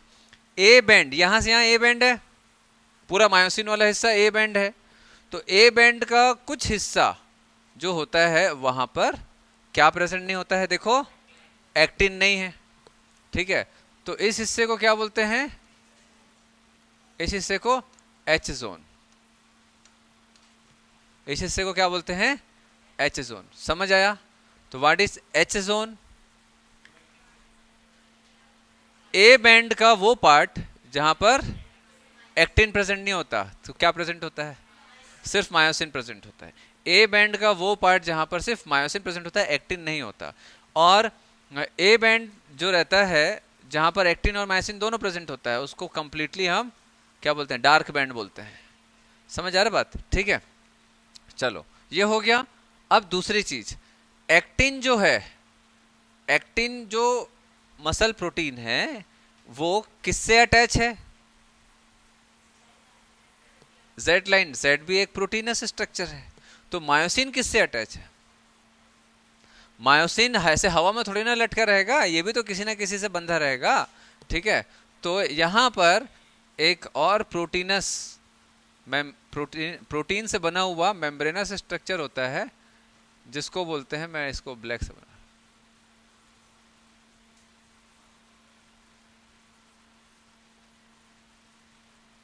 समझ आ रहा है? ऐसा प्रोटीन से बना हुआ एक मेम्ब्रेनस स्ट्रक्चर होता है जिसको क्या बोलते हैं बेटा, एम लाइन। समझ आ गया? तो एम लाइन भी क्या होता है, एक मेम्ब्रेनस प्रोटीन से बना हुआ स्ट्रक्चर होता है। क्लियर है? ये पूरा का पूरा ये क्या है बेटा, हमारा मायोफाइब्रिल का एक सार्कोमियर का बता रहा हूँ। और ऐसे कितने सार्कोमियर होते हैं बेटा पूरा मायोफाइब्रिल्स में? मैनी। ये एक सार्कोमियर मैंने बताया, ये दूसरा सार्कोमियर बाजू में, इसको अपन नहीं बताएंगे। क्यों नहीं बताएंगे? सेम है, कचरा हो जाएगा। तो एक सार्कोमियर इधर भी होगा। तो ऐसे ही बहुत सारे सार्कोमियर अगर आप देखोगे तो मायोफाइब्रिल्स में पाए जाते हैं। क्लियर है बात? ठीक है, आसान है। चलो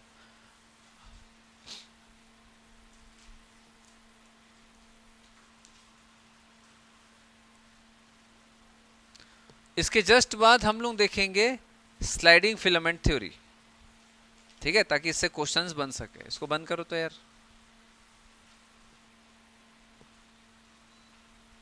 इसके जस्ट बाद हम लोग क्या देखेंगे? Sliding filament theory. ठीक है, that is the muscle contraction का जो प्रोसेस हो रहा है उसको हम लोग देखेंगे। तो मसल कॉन्ट्रैक्शन का जो प्रोसेस हो रहा है उसको साइंटिस्ट लोगों ने क्या नाम दिया? Sliding filament theory. क्यों स्लाइडिंग फिलामेंट थ्योरी दिया है? तो अगर आप देखोगे तो स्लाइडिंग फिलामेंट थ्योरी पढ़ने से पहले सबसे पहले हमको ये देखना है कि भैया एक्टिन क्या होता है और मायोसिन क्या होता है, और वो दोनों एक दूसरे के ऊपर स्लाइड कैसे करते हैं। तो कॉन्ट्रैक्शन कैसे होगा, क्या होगा, पहले तो ये समझ लिए, पूरा स्ट्रक्चर समझ लिए। देन उसके बाद हम लोग क्या देखेंगे? हाँ, स्लाइडिंग फिलामेंट थ्योरी। लेकिन उससे पहले हमको क्या देखना पड़ेगा? Structure of actin and structure of myosin and regulating proteins. Regulating proteins हम लोगों ने क्या नाम दिया था? किसका नाम दिया था? ट्रोपोनिन और ट्रोपोमायोसिन। तो ये चारों चीजें होती क्या है? पांचवा तो हम लोगों ने पता कर लिया क्या होता है? Z line. तो जेड लाइन क्या है भैया? स्ट्रक्चरल प्रोटीन है जो एक सार्कोमियर, एक स्ट्रक्चर बना रहा है। That is the unit of muscle contraction का स्ट्रक्चर क्रिएट कर रहा है। ये भी एक प्रोटीनस स्ट्रक्चर होता है। समझ आ रहा है? जिससे क्या अटैच रहता है? एक्टिन या मायोसिन? एक्टिन अटैच रहता है। तो मायोसिन किससे अटैच रहता है? एम लाइन से अटैच रहता है। ये दिख रहा है ना बेटा? दिख रहा है? ये क्या है? M line. ठीक है, मीजोग्रेमे लाइन बोलते हैं इसको। सब अलग अलग जिसने जिसने खोजा वो अपने अपने हिसाब से नाम रख देते हैं। चलो हटा दें, ये समझ आ गया? आज क्या है ना, अपने को ये वाला स्ट्रक्चर कंप्लीट करना है, वरना यहाँ से छोड़ेंगे तो फिर दिक्कत जाएगी। तो पहले देखेंगे बेटा अपन लोग structure of actin and myosin.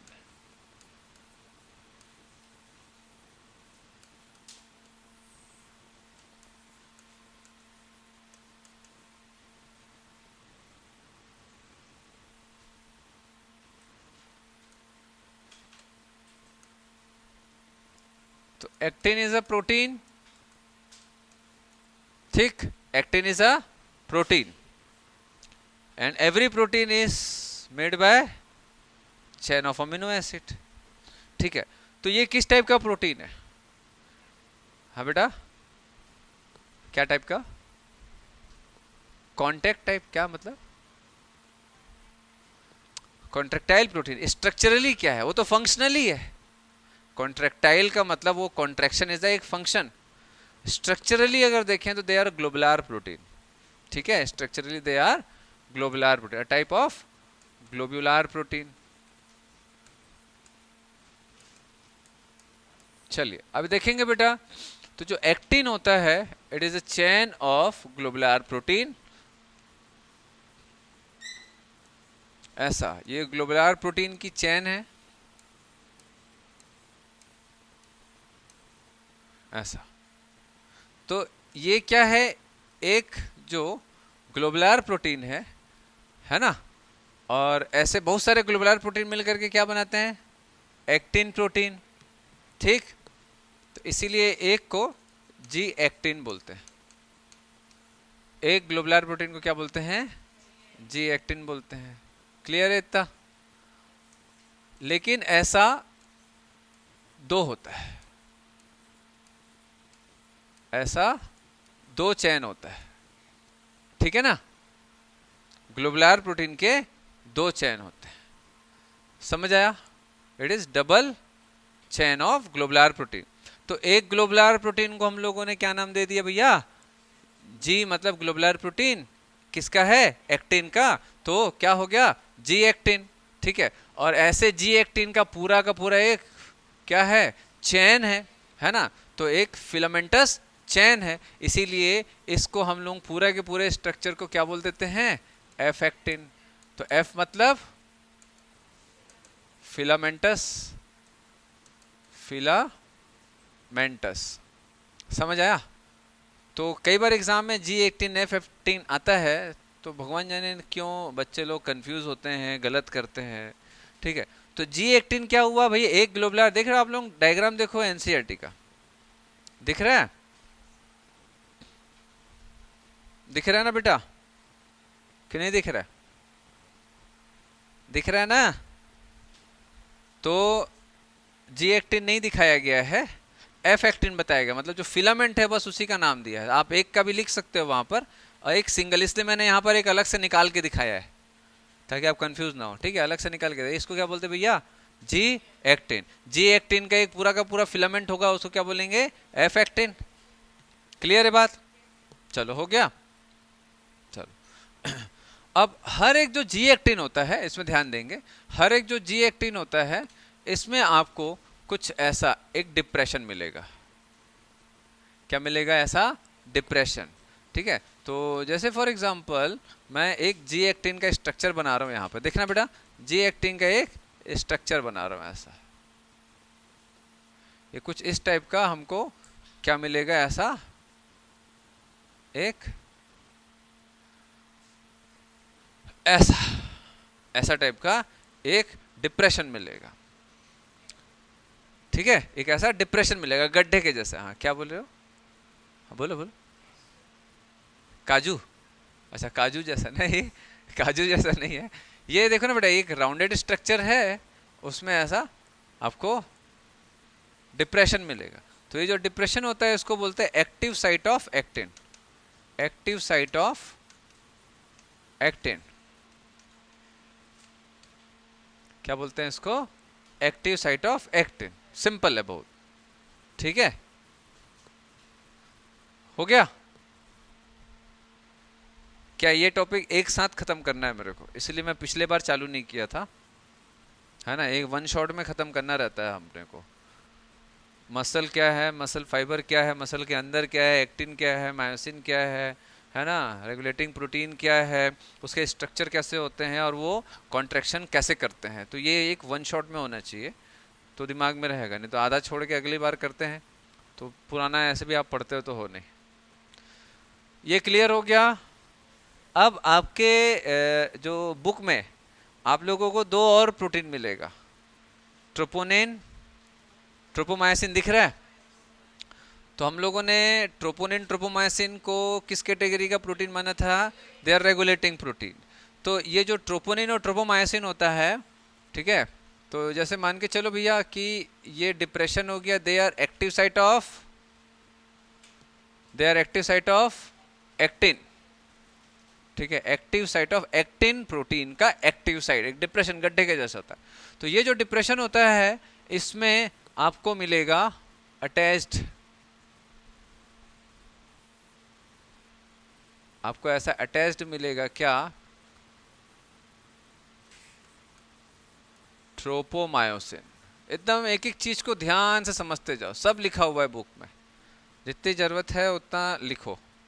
ठीक है, क्या अटैच है इसमें? ट्रोपोमायोसिन। समझ आ रहा है? चलो, तो ट्रोपोमायोसिन क्या होता है अपन बता दिए। ट्रोपोमायोसिन कहाँ पर अटैच है ये हम लोगों ने देख लिया। ट्रोपोनिन क्या होता है, चलो यहीं पर देखेंगे। ट्रोपोनिन, ट्रोपोनिन, ट्रोपोनिन जो रहता है ये भी एक प्रोटीनस स्ट्रक्चर है। तो ट्रोपोनिन का 3 साइट होता है ऐसा,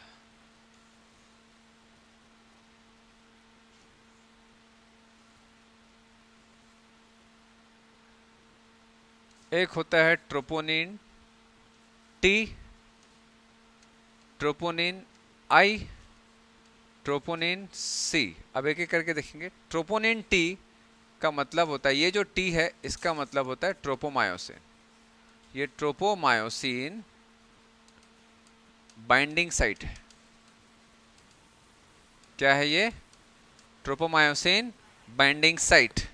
troponin I is inhibitory site. जैसा बना रहा हूं डायग्राम वैसे ही बना के याद रखना। ट्रोपोनिन सी क्या है? Calcium ion binding site. ठीक है, हो गया क्या?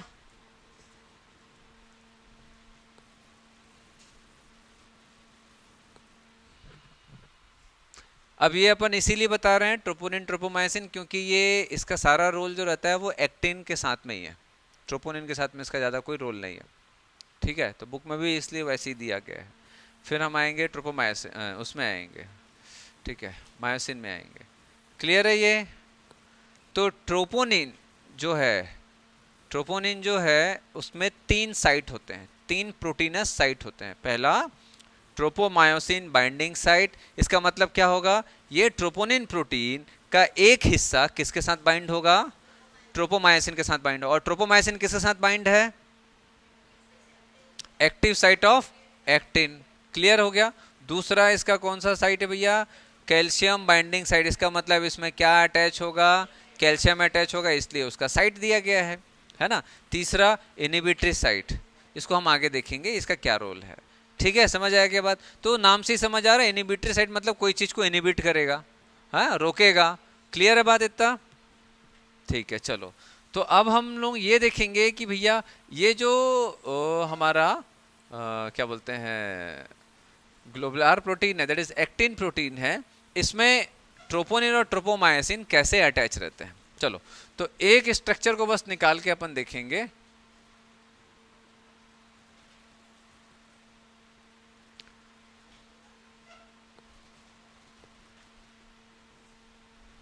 हाँ, यहां पर क्या अटैच है? ये क्या है? अरे बोलो भाई, क्या अटैच है? ट्रोपोमायोसिन। ट्रोपोमायोसिन के साथ में क्या अटैच रहता है भैया?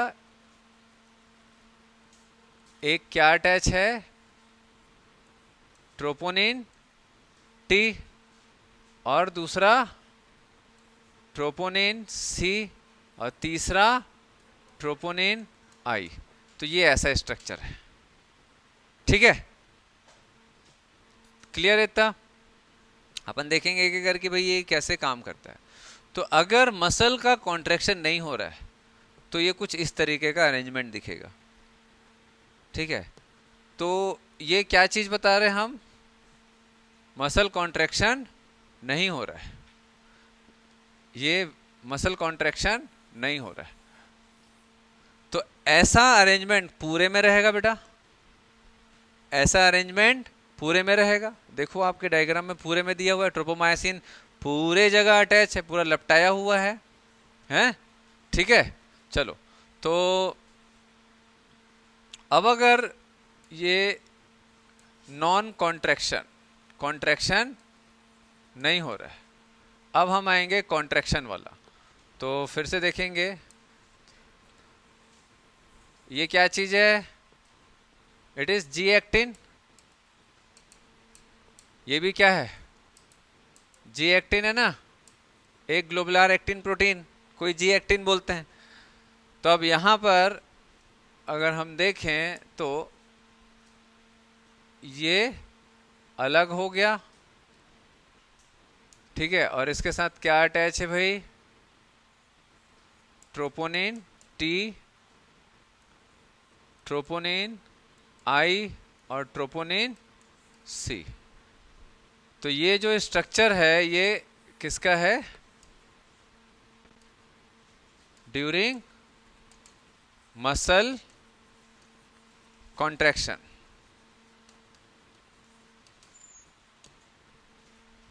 ठीक है, आसान है, समझ आ रहा है? अपन पूरा देखेंगे डिटेल में कैसे होता है। चलो, अब आते हैं मायोसिन का। मायोसिन पढ़ेंगे, उसके बाद फिर हम लोग मसल कॉन्ट्रैक्शन का स्लाइडिंग फिलामेंट थ्योरी देखेंगे। तो हम लोगों ने पहले ये देख लिया, पूरा समझ आ गया पूरा कि हर एक जी एक्टिन में आपको क्या मिलेगा? हर एक जी एक्टिन में क्या मिलेगा आपको? ऐसा एक्टिव साइट ऑफ एक्टिन मिलेगा। सब में मिलेगा बेटा, एक्टिव साइट ऑफ एक्टिन। और हर एक एक्टिव साइट ऑफ एक्टिन में क्या अटैच रहता है, ट्रोपोमायोसिन अटैच रहता है जब मसल कॉन्ट्रैक्शन नहीं होता है, ठीक है, रेस्ट फेस में। और जब मसल कॉन्ट्रैक्शन होता है तो उसको हटाना पड़ता है या उसको हटना पड़ता है। क्यों हटना पड़ता है वो हम देखेंगे। चलो अब आगे बढ़ें। अब आते हैं मायोसिन।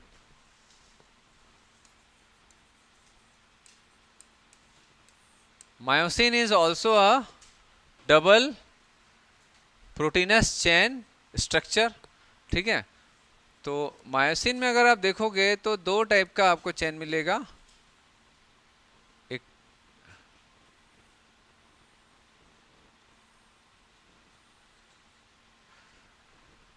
दिख रहा है ऐसा सांप के जैसा, ऐसा दो सांप लपटाया हुआ ऐसा टाइप का दिख रहा है, लग रहा है ना, नहीं लग रहा है सर, ये कुछ ज्यादा ही लपटाया हुआ है, आप थोड़ा सा ऐसा ऐसा। ए ले भैया, ए लो, अब ठीक है, अब ठीक लग रहा है थोड़ा, ठीक। चलो अब जो एनसीईआरटी का डायग्राम है उसको देखो। तो अगर आप वहां देखोगे बेटा तो दो चेन है, ठीक है। तो एक आपका हेड हो गया और एक आपका टेल हो गया, है ना। ये हेड वाला रीजन हो गया और ये टेल वाला रीजन हो गया, ठीक है। तो जो टेल वाला रीजन होता है उसको क्या बोलते हैं, लाइट मीरो मायोसिन, और हेड वाले रीजन को हैवी मीरोमायोसिन। ये एग्जाम में आता है, what is heavy meromyosin, what is light meromyosin, LMM HMM, ठीक है।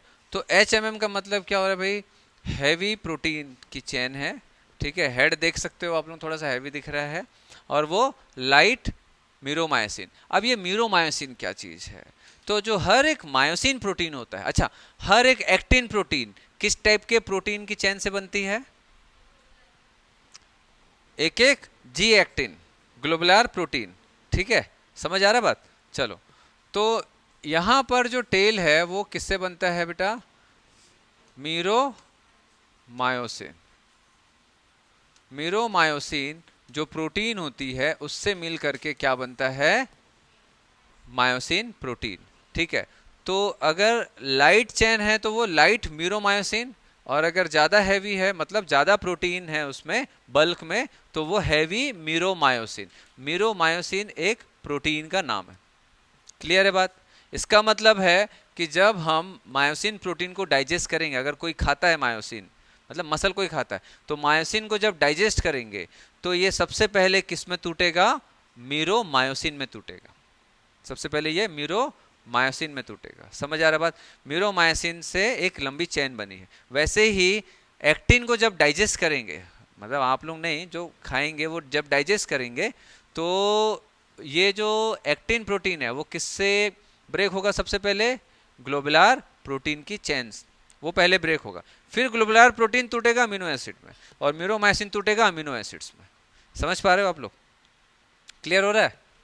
हाँ चलो, तो जो हेड होता है इसमें आपको क्या क्या मिलेगा बेटा, दो चीज मिलेगा। क्या क्या, एक तो एक्टिन बाइंडिंग साइट और दूसरा एटीपी बाइंडिंग साइट, ठीक है, एटीपी बाइंडिंग साइट, ठीक है। चलो इसका मतलब क्या हो रहा है भाई, एटीपी बाइंडिंग साइट का मतलब क्या है, चालू करो। इसका मतलब क्या है, उसमें एटीपी बाइंड होगा, चालू करो इसको।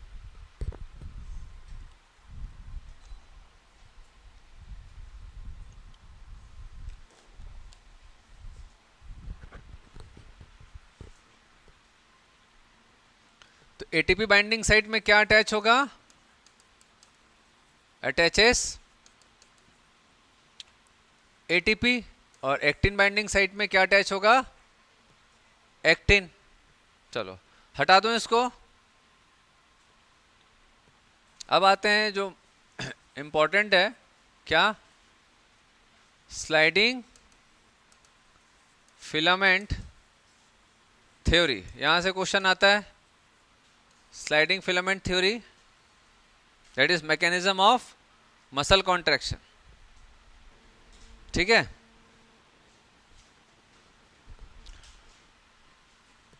स्लाइडिंग फिलामेंट थ्योरी और मैकेनिज्म ऑफ मसल कॉन्ट्रैक्शन, यहां से आता ही है बेटा क्वेश्चन हर साल।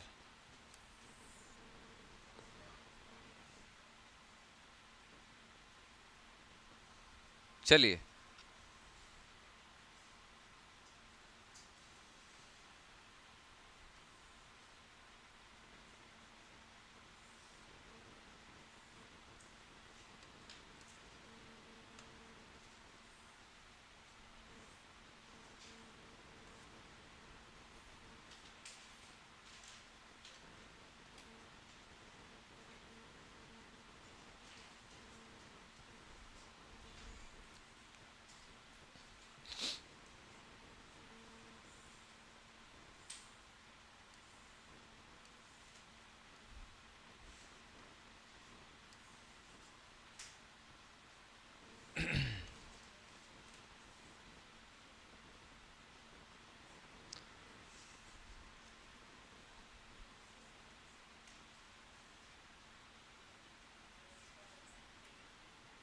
ये एक बस बताऊंगा मैं, बाकी सब में वैसे ही होगा।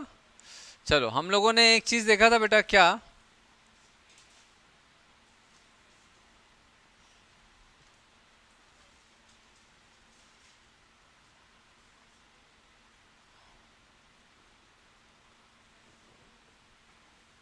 ये एक्टिन है, एक्टिन में ये मैंने क्या बनाया है, ऐसा डिप्रेशन, ये क्या बनाया है? एक्टिव साइट ऑफ एक्टिन, ठीक है। ये मायोसिन है, तो मायोसिन जो रहता है वो बहुत सारे ऐसे, ये क्या दिख रहा है बेटा, मायोसिन का हेड है, मायोसिन का हेड दिख रहा है। चलो ठीक है, तो ऐसा सभी जगह होगा, ठीक। तो एक छोटा सा यहां पर अपन बनाते हैं डायग्राम। ये मायोसिन का ऐसा हेड है, ये हेड विथ शॉर्ट टेल, उसको हम लोग क्रॉस आर्म बोलते हैं। हेड विथ शॉर्ट टेल, उसको हम लोग क्या बोलते हैं? क्रॉस आर्म, क्रॉस आर्म, ठीक। और यहां पर हम लोग देखेंगे भैया क्या है,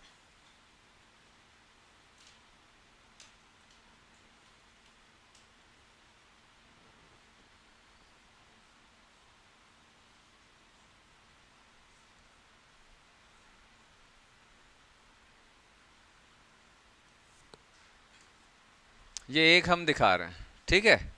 अब देखो, मसल्स के अंदर आपको क्या मिलेगा बेटा? माइटोकॉन्ड्रिया मिलेगा। माइटोकॉन्ड्रिया है, ग्लाइकोजन है, और मसल को ब्लड आएगा। ब्लड से जो भी न्यूट्रिशन है वो मसल्स को मिलेगा, ठीक। तो मसल्स में ग्लूकोज जाएगा, ऑक्सीजन जाएगा, और ये ग्लूकोज और ऑक्सीजन से माइटोकॉन्ड्रिया क्या बनाएगा? एटीपी बनाएगा, ठीक है। तो एटीपी है, एटीपी मसल्स में है। ये पूरा सब कहाँ चल रहा है भैया? मसल सेल के अंदर, ठीक है। तो जैसे ही एक एटीपी यहाँ पर मिलेगा, वो हमारा जो मायोसिन का हेड था उसमें क्या था? ATP binding site, ATP binding site था। तो ये जो मायोसिन है वो क्या करेगा? एटीपी को बाइंड कर लेगा, जैसे एटीपी मिलेगा बाइंड कर लेगा। एटीपी बाइंड करने के बाद हम लोगों ने देखा एटीपीएस एंजाइम भी अवेलेबल होता है, याद आ रहा है? ठीक है, कहाँ देखे थे भैया एटीपीएस एंजाइम? देखे थे एटीपीएस एंजाइम साइटोप्लाज्म में, और क्या है? ATPase enzyme. ये एटीपीएस एंजाइम का क्या काम था? एटीपी को ब्रेक करना, एटीपी को ब्रेक करेगा। तो यहाँ पर और क्या है available? ATPase enzyme. ATPase enzyme ATP को तोड़ेगा, उससे एनर्जी मिलेगा, और उस एनर्जी के इस्तेमाल करके ये मायोसिन का हेड जो है इस पूरे एक्टिन को अपने सेंटर की तरफ खींचेगा। यहाँ पर कौन सी लाइन है? एम लाइन, एम लाइन, ठीक है। कौन सी लाइन है? M line. चलो अब एक एक करके देखेंगे। तो एक हो गया एटीपी बाइंडिंग साइट, एटीपी को पकड़ेगा, तोड़ेगा, और उससे एनर्जी को एब्जॉर्ब कर लेगा। दूसरा कौन सा साइट था? कौन सा साइट था? Actin binding site. इसका मतलब है भाई एक्टिन प्रोटीन इसमें बाइंड होगा। तो ये एक्टिन है, ये क्या है? ये एक्टिन है।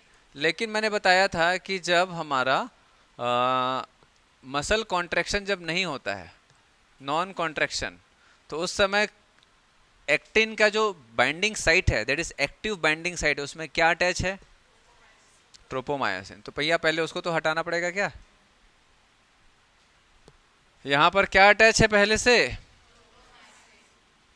यहां पर ट्रोपोमायोसिन अटैच है, देखो पूरा ट्रोपोमायोसिन अटैच है। तो इसको हटाए बिना ये साइट फ्री नहीं होगा, और जब ये साइट फ्री नहीं होगा तो वहां वो घुसेगा कैसे? और घुसेगा नहीं तो उसको अपने तरफ खींचेगा कैसे? और ये जो खींचने वाला जो प्रोसेस है इसी को ही कॉन्ट्रैक्शन बोलते हैं। ठीक है, तो सबसे पहला टास्क क्या है? ट्रोपोमायोसिन को हटाना। तो ये कैसे हटेगा देखेंगे। आपने सोचा कि भाई चलो हम हाथ को ऐसा रेस करते हैं, ठीक है, तो ब्रेन से सिग्नल जाएगा, ठीक है, तो किसके थ्रू जाएगा? नर्व के थ्रू जाएगा। Nerve is a collection of neuron, nerve है ना, एक्सॉन अपन बोल सकते हैं। चलो, तो नर्व के थ्रू जाएगा, कहाँ जाएगा? न्यूरॉन ले लो, ठीक है। तो ये जो न्यूरॉन है ये सिग्नल कहाँ देगा? बोलो, ये न्यूरॉन सिग्नल कहाँ देगा? मसल सेल में जाएगा ना भाई, कि नहीं?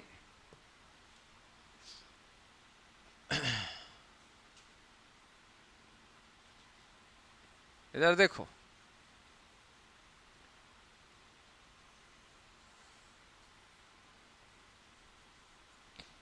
ये टी टिब्यूल्स होते हैं।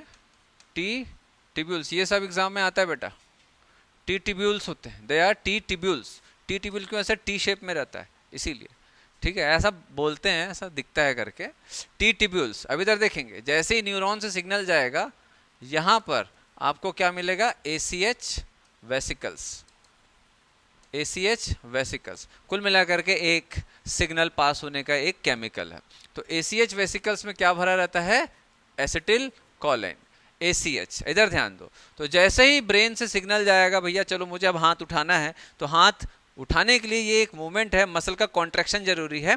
तो मसल कॉन्ट्रैक्शन में सबसे पहला, भाई ये वॉलेंट्री मसल की बात कर रहे हैं हम लोग, तो सबसे पहला जो काम होता है वो ब्रेन से सिग्नल आना है। कहां तक के? मसल तक के। तो ये क्या है? एक मसल सेल या मसल फाइबर, ठीक है, मसल सेल और मसल फाइबर। क्लियर है? क्लियर है इतना? क्या हुआ?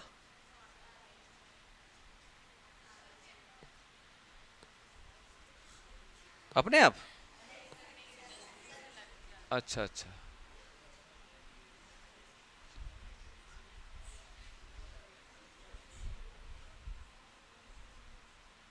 मैं भी बोलूं अपने आप कैसे? चलो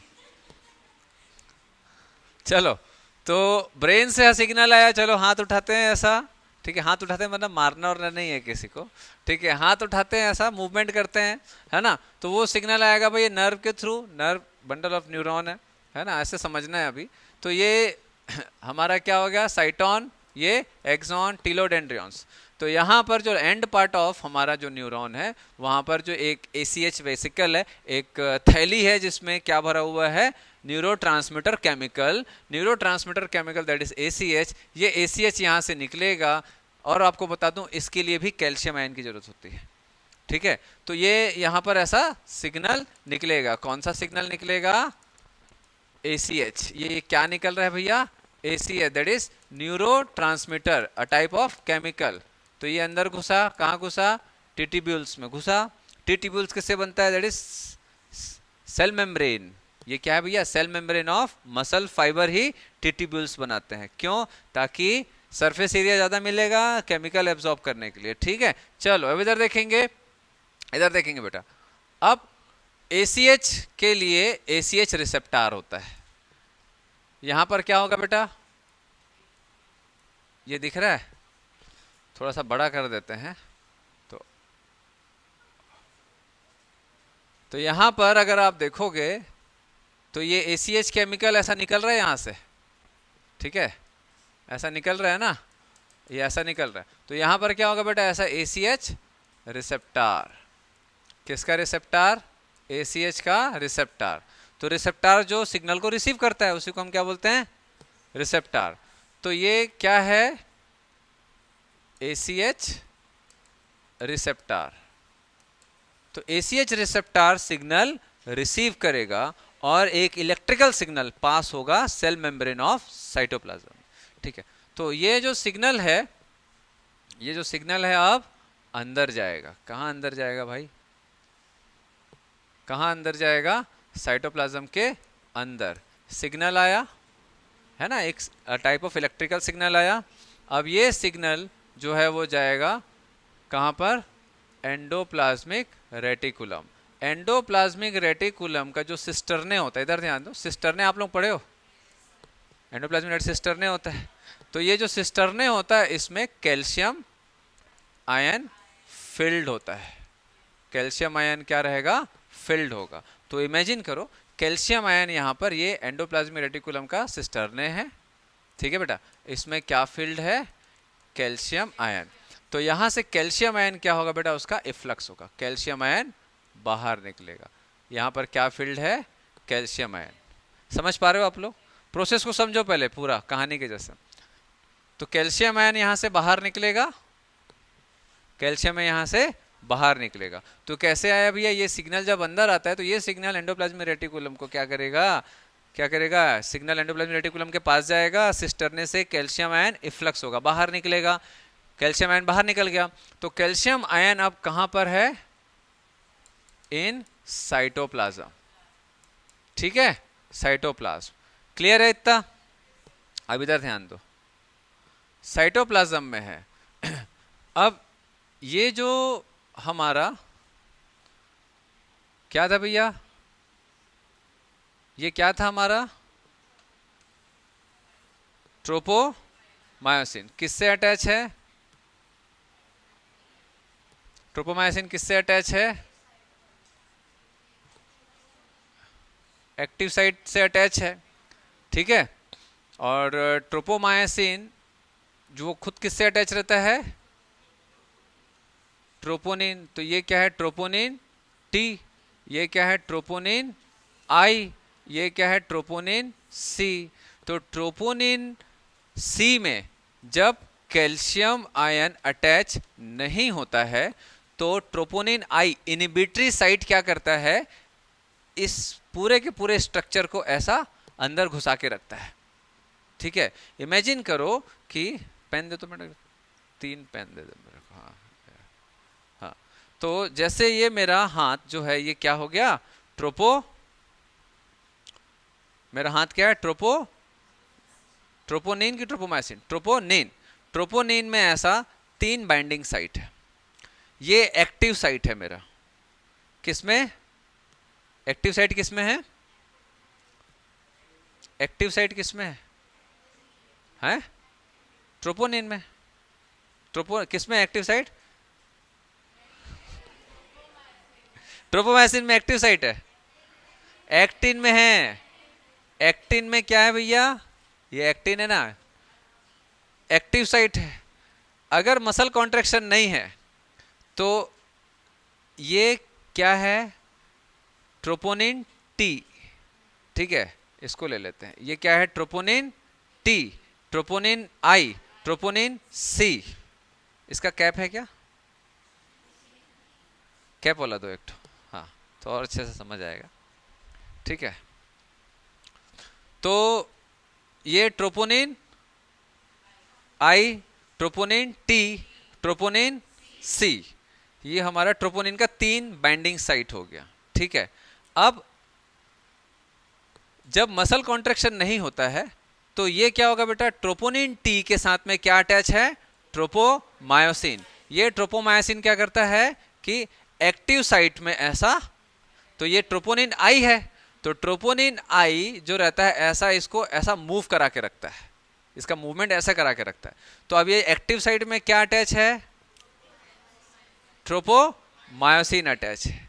ट्रोपोमायोसिन के साथ अटैच है, ट्रोपोनिन टी के साथ, ट्रोपोनिन टी के साथ में ट्रोपोमायोसिन। ट्रोपोमायोसिन किस में है? Active site of actin. तो भैया इसके अंदर है, तो ये बेचारा अंदर कैसे घुसेगा और उसको खींचेगा कैसे? मसल कॉन्ट्रैक्शन नहीं होगा। अब क्या होने वाला है कि जैसे ही सिग्नल आता है, जैसे ही सिग्नल आएगा तो कैल्शियम आयन अब क्या होगा बेटा? सिस्टर्ने से बाहर निकला, एंडोप्लाज्मिक रेटिकुलम से कैल्शियम आयन साइटोप्लाज्म में आएगा। तो अभी तक कैल्शियम आयन था ही नहीं, अब आया कैल्शियम आयन। कैल्शियम आयन आएगा और किसके साथ बाइंड होगा? टी के साथ। ये ऐसा हैवी हो जाता है और ये इसको ऐसा पलट देता है, देखो निकल गया, ठीक है।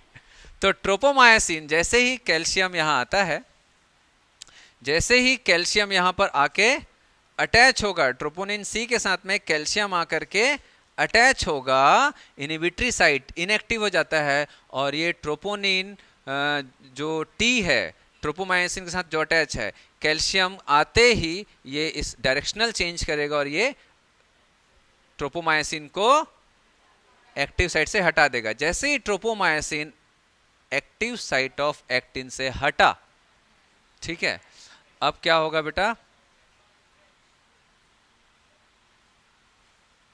अब क्या होगा? ये जो क्रॉस ब्रिज, ये जो हमारा क्या है बेटा? क्रॉस आर्म है, ये इसके साथ अटैच होगा और फिर इसको ये ऐसा अंदर घुसेगा किसमें? एक्टिव साइट ऑफ एक्टिन में। यहां पर अंदर घुसेगा किसमें? एक्टिव साइट ऑफ एक्टिन में ऐसा घुसेगा। मान लो मैं इमेजिन करूं मैं मायोसिन हूं, ठीक है, ये मेरा क्रॉस आर्म है, ये मेरा बाइंडिंग साइट है ना, और इमेजिन करो यहां पर ऐसा एक्टिव साइट ऑफ एक्टिन है।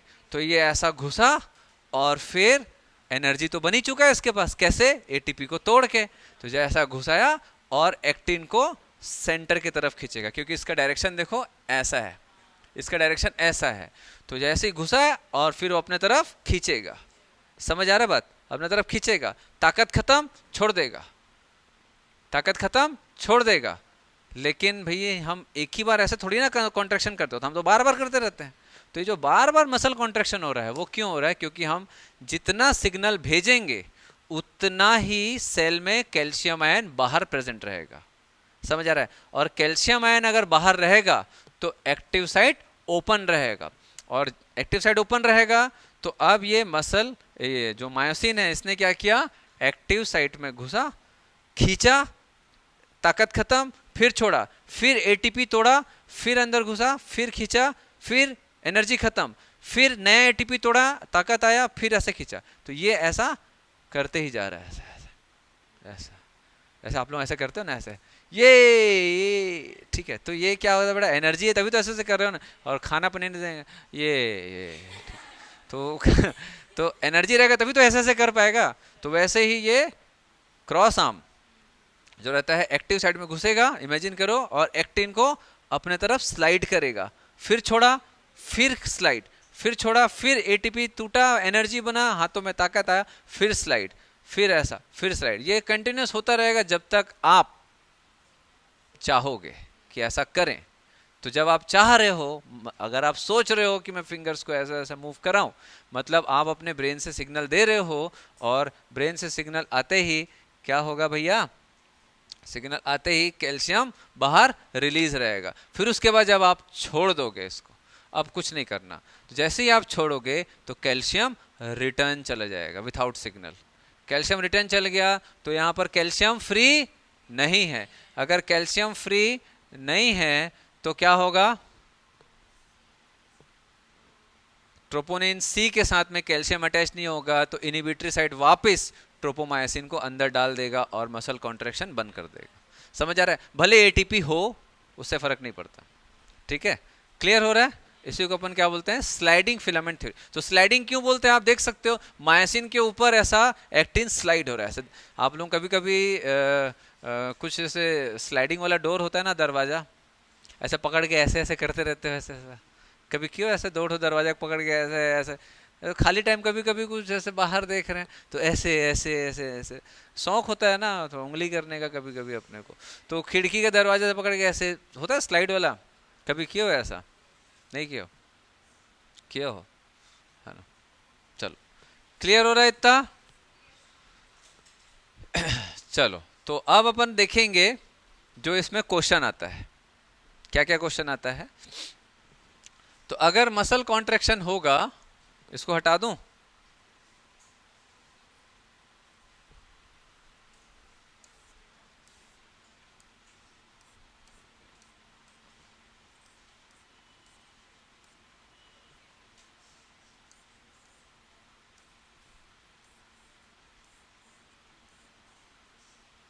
चलो मसल अगर कॉन्ट्रैक्शन होता है ना, तो ड्यूरिंग मसल कॉन्ट्रैक्शन क्या क्या होगा, ये क्वेश्चन आता है एग्जाम में। During muscle contraction, events events during muscle contraction. तो देखेंगे साइज ऑफ आई बैंड, मैं जिससे पूछूंगा वो बताते जाएंगे। Size of A band, size of H zone, size of sarcomere, size of actin, size of myosin,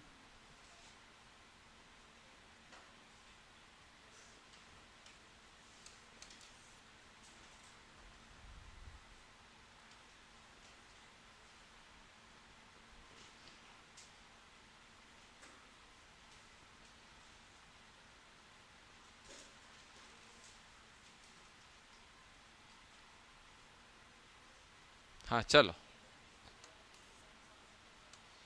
चलो देखेंगे। बताओ भाई ग्रेसी, आई बैंड का साइज क्या होगा? हाँ बताओ बेटा, आई बैंड का साइज क्या होगा? During muscle contraction I band का साइज क्या होगा? बढ़ जाएगा, कम होगा, कि स्टेबल रहेगा, एक ही जैसा रहेगा? तीन चीजें होंगी, कोई फर्क नहीं पड़ेगा, बढ़ जाएगा या कम होगा।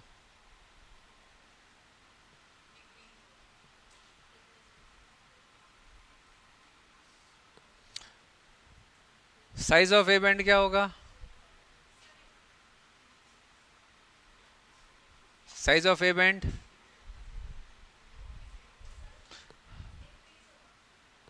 ए बैंड, चलो बताओ भाई एच जोन का क्या होगा?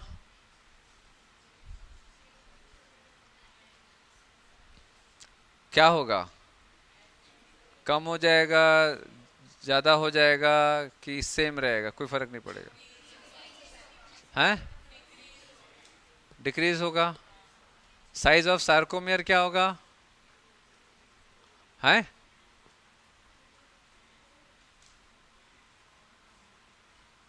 क्या होगा? सेम होगा। सेम नहीं बोले, अनचेंज्ड बोलते हैं।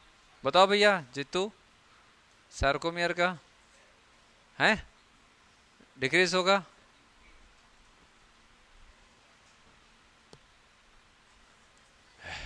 एक्टिन का साइज क्या होगा?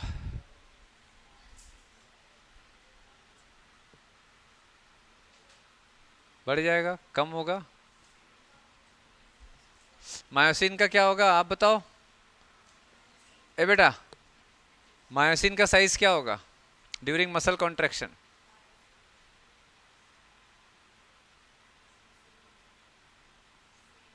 सेम रहेगा। Distance between two Z line during muscle contraction, distance between two Z line क्या होगा? डिस्टेंस कम होगा, ज्यादा होगा, सेम होगा? क्या होगा? चलो तो इधर देखो, ये अंदर घुसेगा तो आई बैंड किसको बोलते हैं? ये हिस्से को ही तो आई बैंड बोलते हैं ना, और ये हिस्से को ए बैंड बोलते हैं। तो जब ये अंदर घुसेगा तो आप इमेजिन करो ये अंदर जाएगा तो क्या होगा? आई बैंड कम हो जाएगा। क्यों? एक्टिन अंदर घुस रहा है। तो ये पूरा का पूरा स्ट्रक्चर ऐसे अंदर कॉन्ट्रैक्ट हो रहेगा, मतलब सिकुड़ेगा ना। ये पूरा का पूरा स्ट्रक्चर अंदर की तरफ जाएगा, अंदर की तरफ जाएगा, ये ऐसे ही रहेगा मायोसिन, मायोसिन ऐसे ही रहेगा। तो ये पूरा एक्टिन जो है वो इधर देखो बेटा, मेरे हाथ का जो उंगलियों का जो मूवमेंट है इसको देखो, ये ऐसा है, ठीक है, ये पूरा का पूरा ऐसा अंदर की तरफ जाएगा, जाएगा, तो ये पूरा अंदर की तरफ जाएगा, तो कहाँ घुस जाएगा, ए बैंड में घुस रहा है। तो आयोसिन जो सॉरी जो एक्टिन है वो अंदर की तरफ जाएगा, तो इसका साइज छोटा हो जाएगा, तो size of I band decreases, ठीक है। ए बैंड का साइज, ए बैंड तो यही है, एक्टिन अंदर घुस रहा है ना, मायोसिन तो वैसे ही है, तो remains same, remains same. H zone क्या होता है, ये एच जोन है, इधर ध्यान दो, ये एच जोन है, ये एच जोन था, तो एच जोन में क्या होता है भाई, ये एच जोन में क्या होता है, एच जोन वो हिस्सा होता है जिसमें एक्टिन प्रेजेंट नहीं होता, ठीक है, एच जोन वो हिस्सा है जिसमें एक्टिन प्रेजेंट नहीं होता, ठीक है, सिर्फ मायोसिन होता है।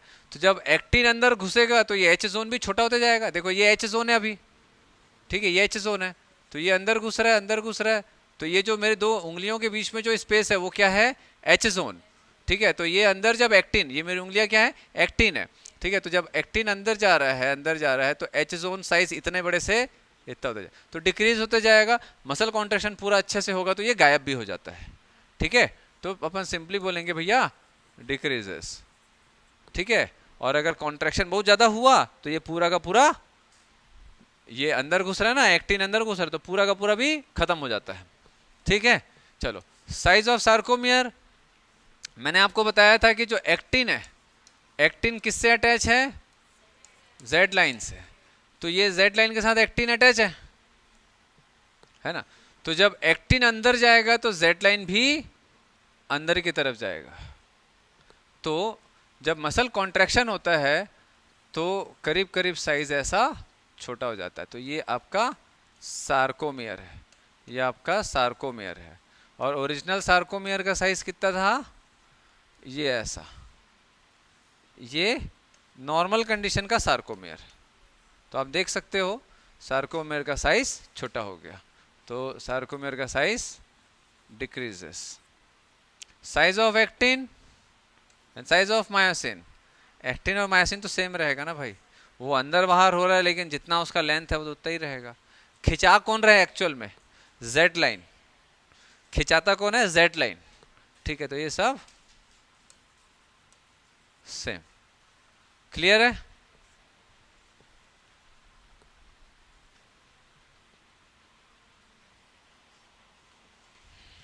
तो एक सार्कोमियर में कितना एक्टिन और कितना मायोसिन है, एक सार्कोमियर में कितना एक्टिन और कितना मायोसिन है, बताओ। एक सार्कोमियर में कितना एक्टिन और कितना मायोसिन है, अरे देखो ना भाई, एक सार्कोमियर एक्चुअल में इसको बोलते हैं ऐसा, इधर देखो,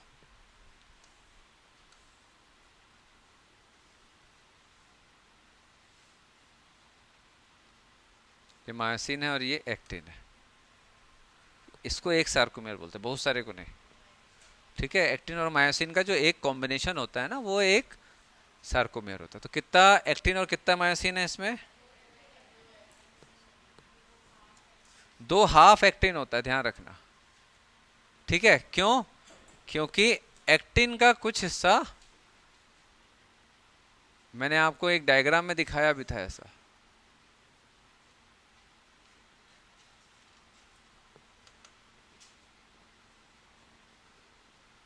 तो ये एक्टिन जो होता है ना, एक्टिन को बीचों बीच से क्रॉस करता है जेड लाइन, ध्यान रखना, एक्टिन को बीचों बीच से क्रॉस करता है जेड लाइन, तो आधा एक्टिन इधर होता है, आधा एक्टिन इधर होता है। आप खुद ही सोचो ना यार, एक स्ट्रक्चर है, इधर देखो, ये एक स्ट्रक्चर है ना एक्टिन का, समझ आ रहा है। और वैसे ही अगर आपसे पूछा जाए कि भाई मायोसिन को बीच से क्रॉस कौन करता है, एम लाइन, एक्चुअल में वो अटैच करके रखता है, एम लाइन जो है वो अटैच करके रखता है, मायोसिन को बीचों बीच से, वैसे ही एक्टिन को बीचों बीच से अटैच करके कौन रखता है? Z line. तो बीच से अटैच है, ये जेड लाइन है, समझ आ रहा बात? ये एक्टिन है, बीच से अटैच है ना, इसका मतलब आधा एक्टिन एक सार्कोमियर में, आधा एक्टिन दूसरे सार्कोमियर में होता है। समझ आ रहा है? ठीक है, तो आधा ये हो गया, ठीक है, और आधा ये हो गया, ठीक है। तो आधा एक्टिन इधर है एक सार्कोमियर में और आधा एक्टिन इधर है, तो 2 हाफ एक्टिन और एक कंप्लीट मायोसिन। समझ आया? सार्कोमियर का लेंथ जो होता है वो 2.5 माइक्रोमीटर में होता है।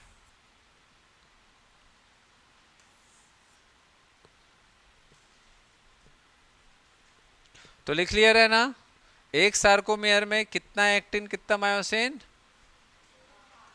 2 हाफ एक्टिन प्लस 1 मायोसिन। ये तो सिग्नल लाइट टाइप का बंद चालू हो जा रहा है। सिग्नल में रोड में होता है ना, सही बंद चालू ऐसा होता है। और आप लोग बंद चालू अगर होता है तो आप लोग बिल्कुल नहीं देखते हो सामने कौन आ रहा है कौन नहीं आ रहा है। रेड नहीं है ना तो अपन निकलेंगे। रायपुर में तो मेरा मानना है, रायपुर में अगर कोई सदर बाजार मालवीय रोड में इधर कार चला लिया, मतलब पास है वो ड्राइविंग में, उसको उसको दुनिया में कहीं भी चला लेगा, वो चला लेगा। फिर सदर बाजार मालवीय रोड में छोड़ दो, ठीक है, स्टेशन से फाफाडी बस है, नहीं पेट्रोल डला के देंगे।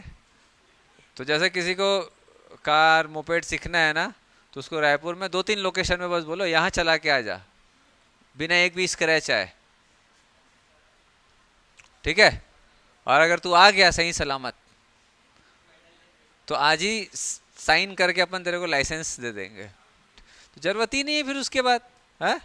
अगर कार और बचा तो, अगर सही सलामत आया तो, है ना। सदर बाजार मालवीय रोड स्टेशन फाफाडी इधर गढ़ी चौक, यहाँ तो ऑटो वाले लोग ऐसा कट मारते हैं ऐसा, ठीक है, वो ऐसे देखेंगे और ऐसा एकदम सट से। हो गया क्या ये?